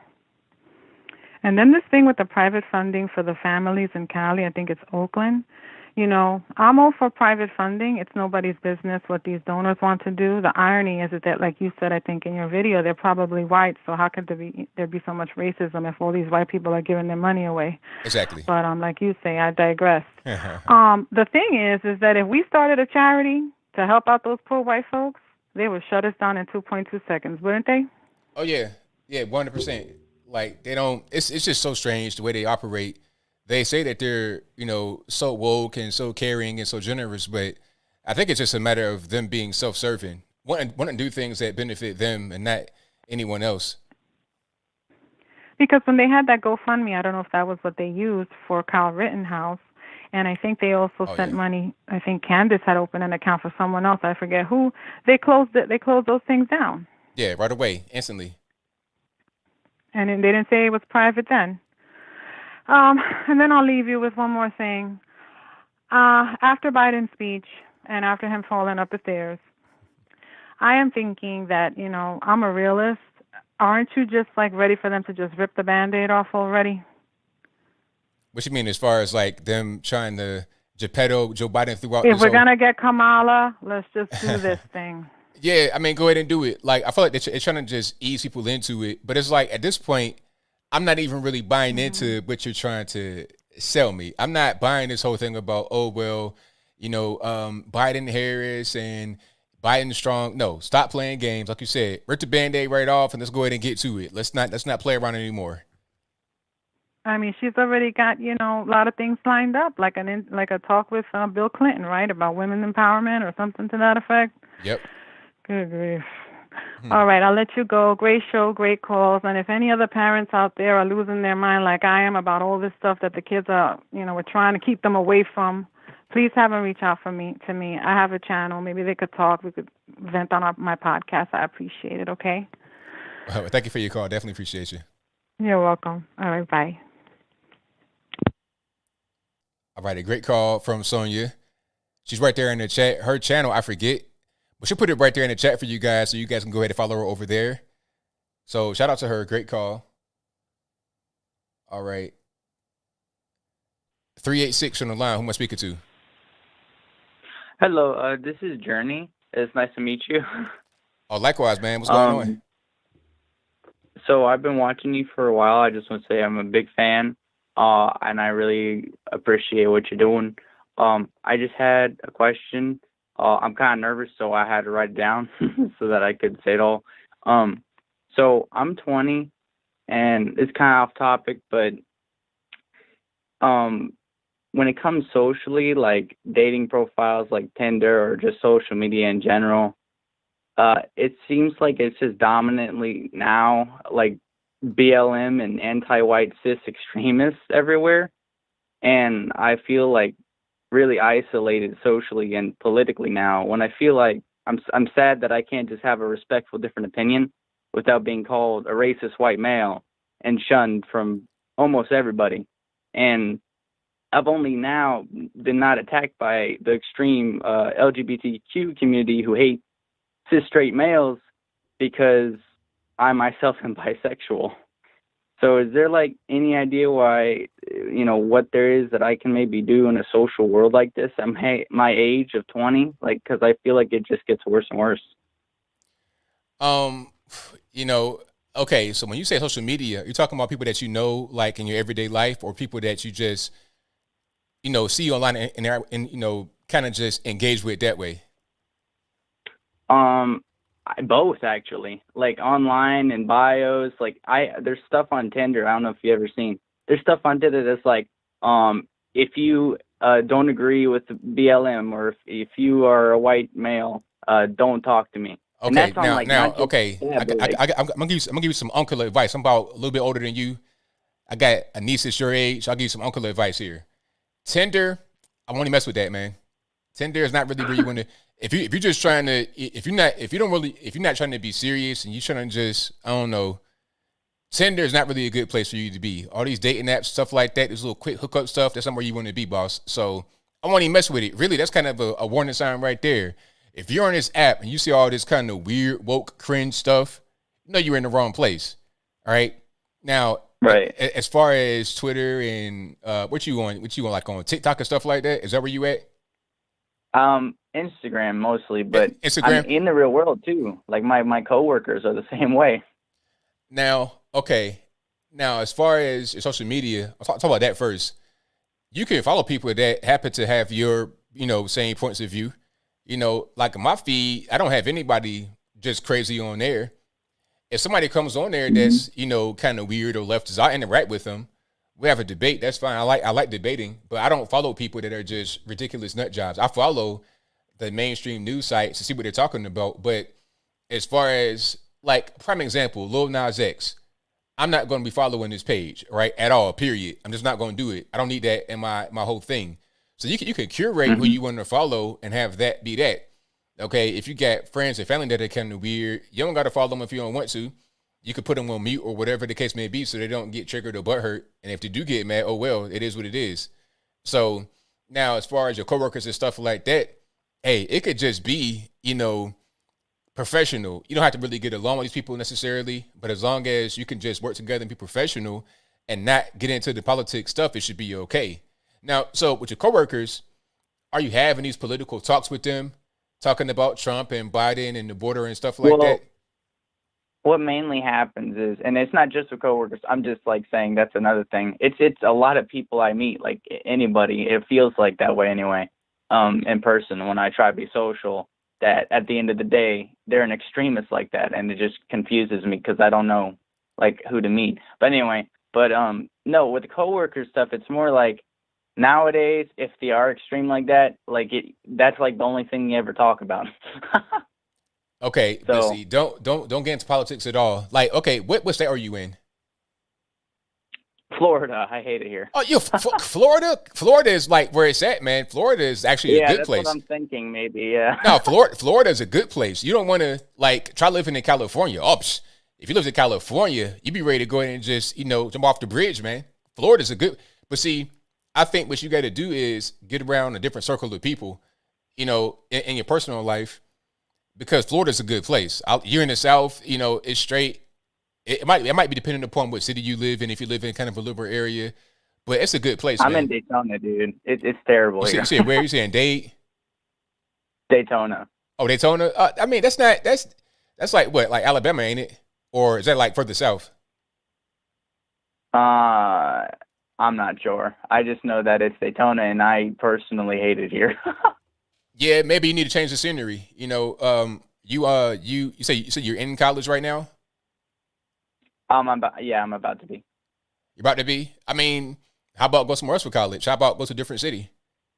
I mean, if you can, I'm not sure, That's what I'm thinking, yeah. Yeah. I'm just saying for now, well, do you think there's any solution for now though? Like if I was to stay? I mean, or is that just kind of how it is? Like, do I have to be fake is what I guess I'm asking. Like, is that a good idea? I just be fake and go along with it? You don't have to be fake, but you don't have to always lead with politics.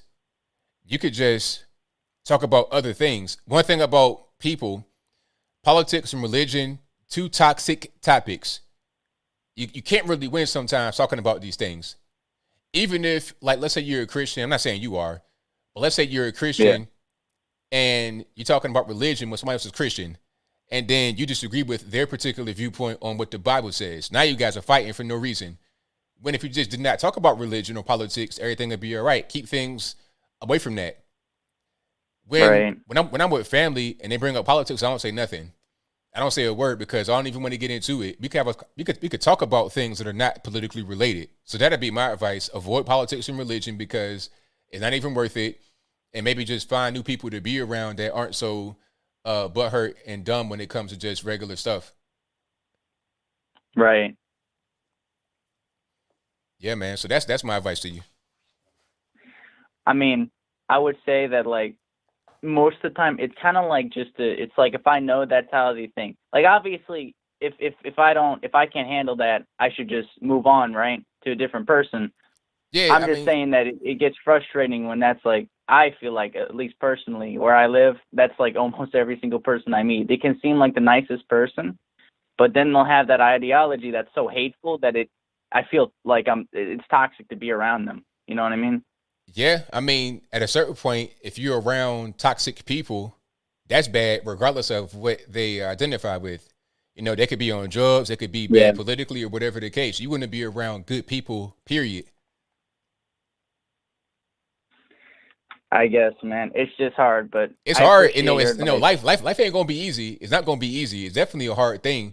But I tell you what, though, it's a great payoff when you actually are able to achieve it. It's a great payoff.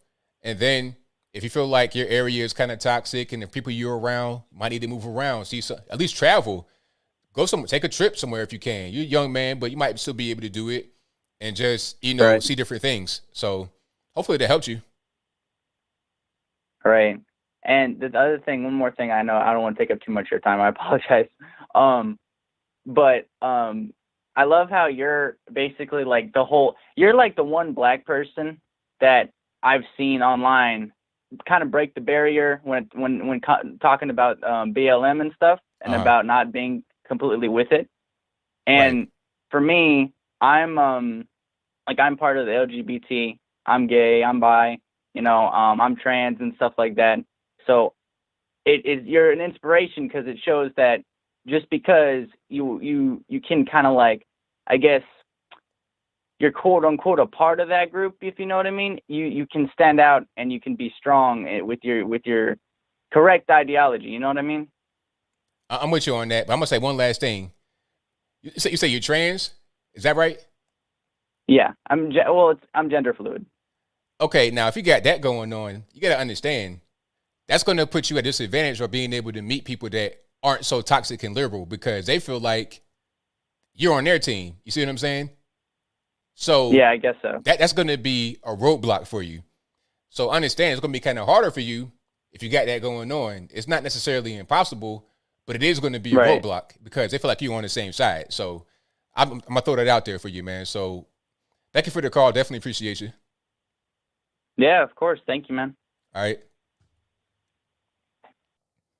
Yeah, man. I don't know, what's going on with that. That's not really my wave. But hey, man, if you say, I'm transgender, you're going to attract people that are into that. And you're going to mostly have these leftists.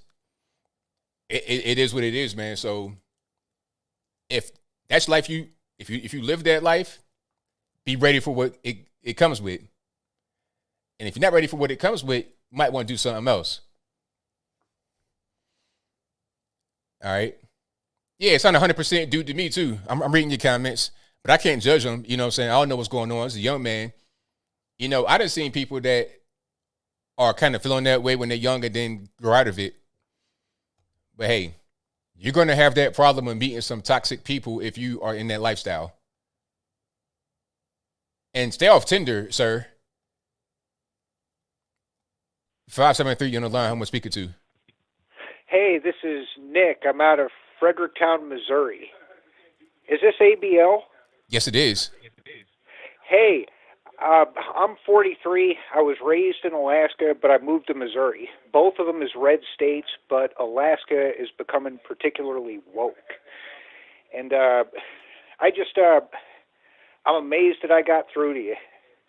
And I was just wondering, like, I watch a couple of other big-time streamers like yourself that are varying degrees of conservative. Like, have you thought about hitting any of those guys up? I don't even know if I should name them. I don't know if you want that on your show.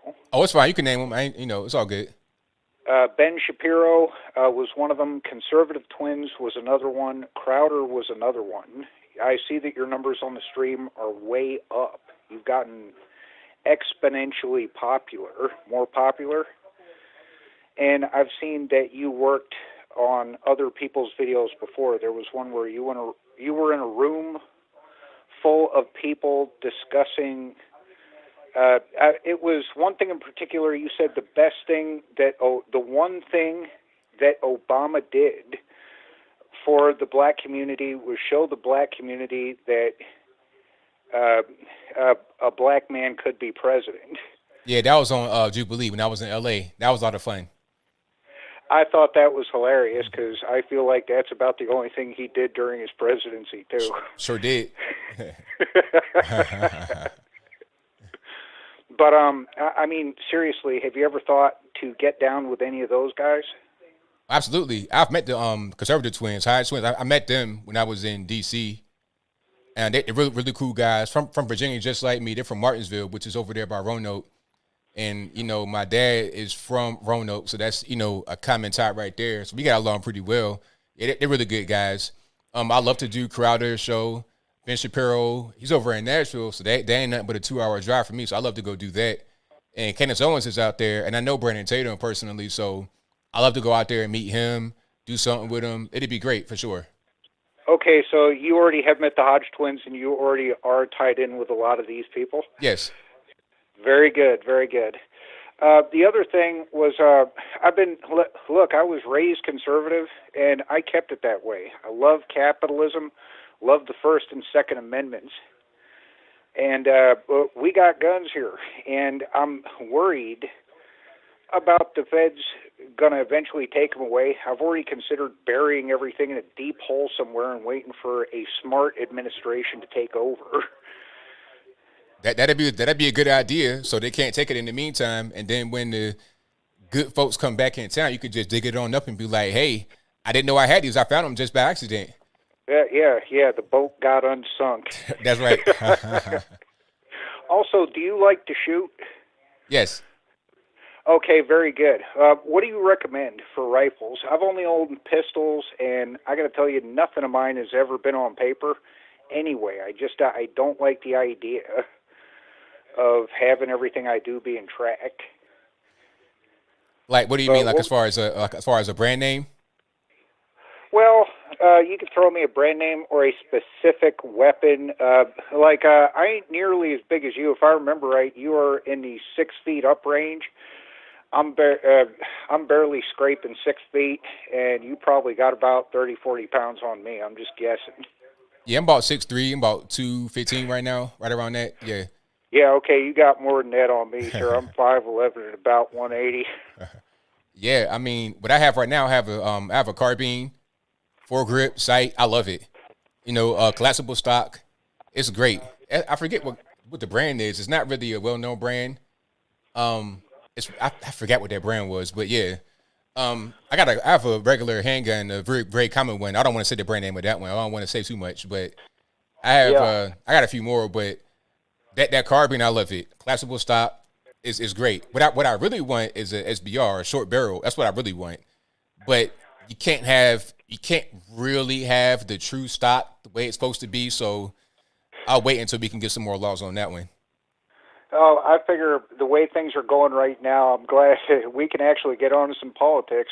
They had the way things are going, you got left states and right states. Left states are burning themselves down, and right states are arming up.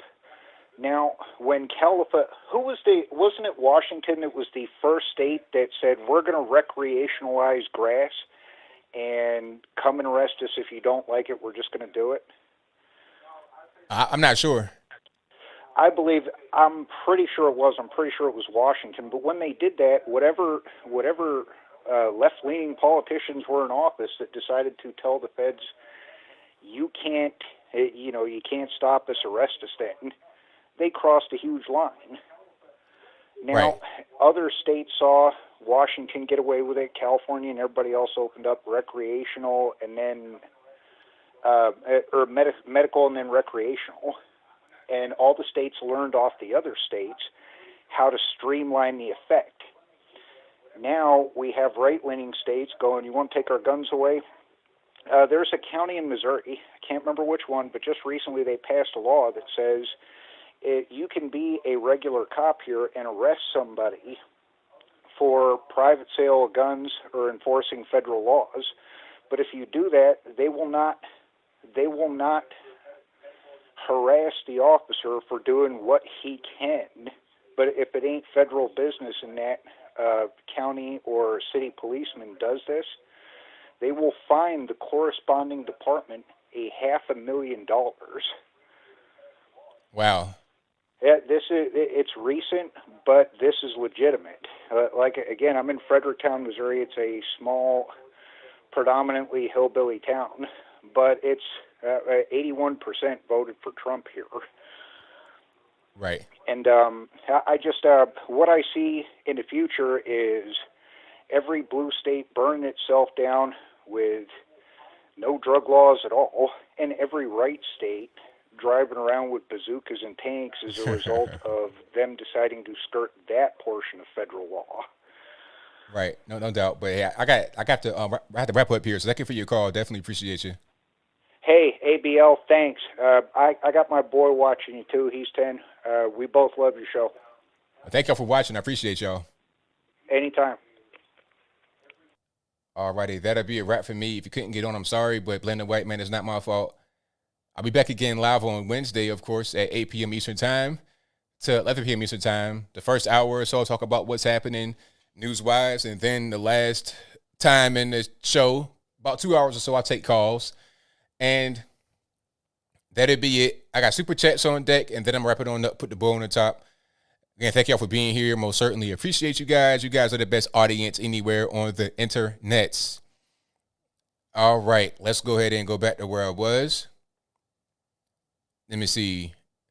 Shout out to Jake from State Farm. Great name, sir, for becoming a member. I appreciate you.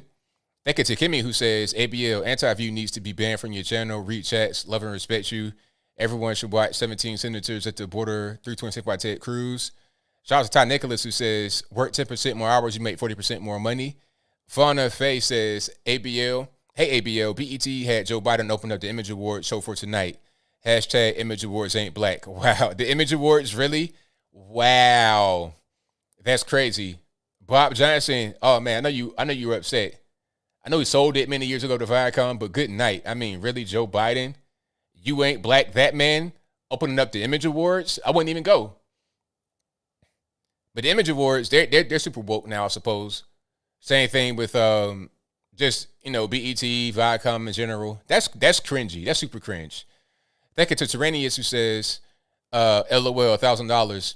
I spend that much every week. Certainly not rich. Morons, exactly. Talking about the people that quit their job for the stimmy. Quit their job. Not just, I'm calling off, I'm going on the quit, bounced, left, adios, sayonara. Thank you to Rosie, who says, trying to call so many busy signals. Hopefully you got on, Rosie. Thank you to Love, Live, Serve, who says, most people these days have poor time management skills. I notice people successful in their field, like you, ABL, are super diligent consistently. So many folks are bipolar with their work ethic in college, work, and life. Yeah, right on. Like, I am, very militant. People think I'm in the military because of how militant I am. But I'm very militant, very time. I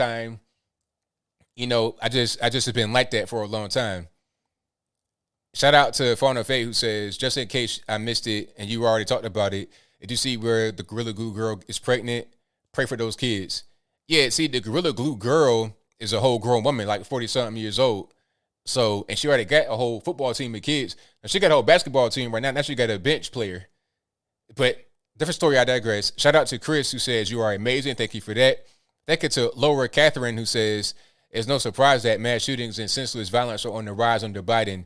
Trump was all about law and order, didn't put up with the nonsense. Exactly. Thank you to Nick, who says, hi, Anthony. According to my online research tonight, Western Asians are not considered Asians, but Middle Easterners. And 80% of them identify as white on the census. Keep up the good work. Well, they can identify as whatever they want to identify with, but that's Asia. Because where is Middle East at? Middle East is in Asia. Ain't no such continent called the Middle East. You have Europe and Asia. Once you get past Istanbul, Turkey, you are in Asia. So, I mean, we talking about Iran. What is that? Is that Asia or is it Europe? It's got to be one of the two. One of the two. And we talking about Russia. Russia partly is in Europe. Once you get to the Ural Mountains, that's a dividing. That's like the line of demarcation between Europe and Asia. And most of that is Asia. Once you get to the Far East, like the Ural Mountains, Siberia, that's Asia. That's basically North China or northern Mongolia, basically in Siberia. And it's sparsely populated. It's like Native American territory out there. It's the equivalent of native territory out there in Siberia. But yeah, Syria, anything past Istanbul to the east is Asia. Past Suez Canal to the east is Asia. That's geography. The Middle East is a region, just like Southeast Asia is a region, but it's still Asia. Shout out to Wendigo Smith, who says marijuana demoralizes society. It's garbage. Shout out to Kimmy, who says, I'm sorry I made a mistake. Anti-view. I love ABL. Thank you for that. I appreciate you. Shout out to Divine Feminine Queen, who says, drunks always want to fight. Tasha says, if Trump starts social media, you join in? I'll join, see what's up with it for sure. I mean, if it's a good service, I'm with it. If it's going to be kind of trash and not really, then I'm not going to be on it. Shout out to Stephanie Cash, who says, I love you, ABL. What is the best way to get through on the phone? What makes you believe that 2024 will be an election that can be won when we couldn't dispute the election with Senate and President Republican? Well, to get through on the phone, got to keep on trying or try through Skype. That's also a good way. I'm able to see you a little bit better maybe. But The thing is, you have to be able to affect change on local levels. Like Georgia is a prime example because the elections happen in the states, not in Washington, D.C. So change the local laws, get those tightened up to prevent fraud from happening in the future so you can have a fair and free election. So shout out to Laura Catherine who says, we are just peasants to the woke mob and demon rats. That's what they say, of course. Monica Matthews says, did you see the article in Epoch Times about the CDC not following the Federal Register guidelines for data collection regarding COVID? I did not see that. Very interesting. Shout out to Atomic Tabasco who says, ship in Suez Canal, call Evergreen. Hillary Clinton Secret Service call sign is Evergreen. Number on ship is H3RC. Hillary right on Clinton. Weird. That's definitely weird if that's true, for sure. I ain't even going to hold you on that one. Shout out to Frank who says, so if the Oakland city officials are giving out free monies, why are they taking the paycheck from white taxpayers? Hey, great question. Rosie says, sounding like such a fangirl. My mom defined me. My grandma defined her. My hometown destroyed Democrats by Democrats. East Chicago, Indiana. Thank you to Megan Smith for your thank you emoji. I appreciate you. Thank you to Mary G who says, I'm black and I know how to use the internets. And I also have ID. Yay, me. Hey, shout out to you for knowing how to use the internet because the leftists say, oh, you can't use the internet. You don't have ID. You know, that's what they say. So thank you for being able to do some of these things that they say you can't do. Thank you to Leo Mazzina for Superman emoji. Thank you to Let's Go for the #1 fan emoji. Thank you to Sonia Scrapbook who says, are there any private funds to support struggling parents through the pandemic period of any race? I'll wait. Hey, good question. I don't really know about that one. Thank you to G Mix Mag who says, great show. Thank you for your very kind words and your donation. Thank you to Man of the Face for becoming an ABL supporter for the very first time, I suppose, maybe. And shout out to Love Live Serve who says, what advice would you give folks to become more militant like you? You remind me of my homie in the military. Y'all know how to separate work and play. I don't know. I just was kind of raised up like that, really.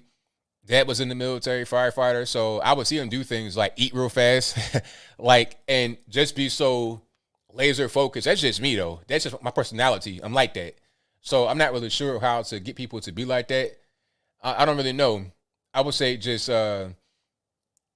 no matter what, just have patience. Practice patience. That's the main thing. Practice patience and practice being consistent, doing the same thing over and over. Develop a pattern, develop a routine, become routine, develop patterns, and do things like that. That's probably the best way. And I'm not really sure how to really train someone to be that way because I've been that way forever, pretty much, for a very long time, raised that way. So thank you for being here. Definitely appreciate you guys. Great show tonight. Enjoyed it as always. Shout out to all the mods in the chat. You guys do a great job keeping everything in line. Thank you to everybody that is watched, liked, subscribed, super chatted, shared. And also, this show will be available as audio only on your favorite audio streaming platform, whether that be Google Play, Spotify, Stitcher, Anchor, etc. A link for that will be in the description box.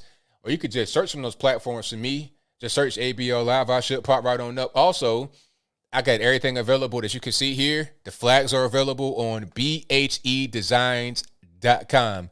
There's a link for that in the description box right below the video. Click on the show more. It'll pop right down. You can see it right there. Also, these hats, I survived the pandemic and many more new merchandise items.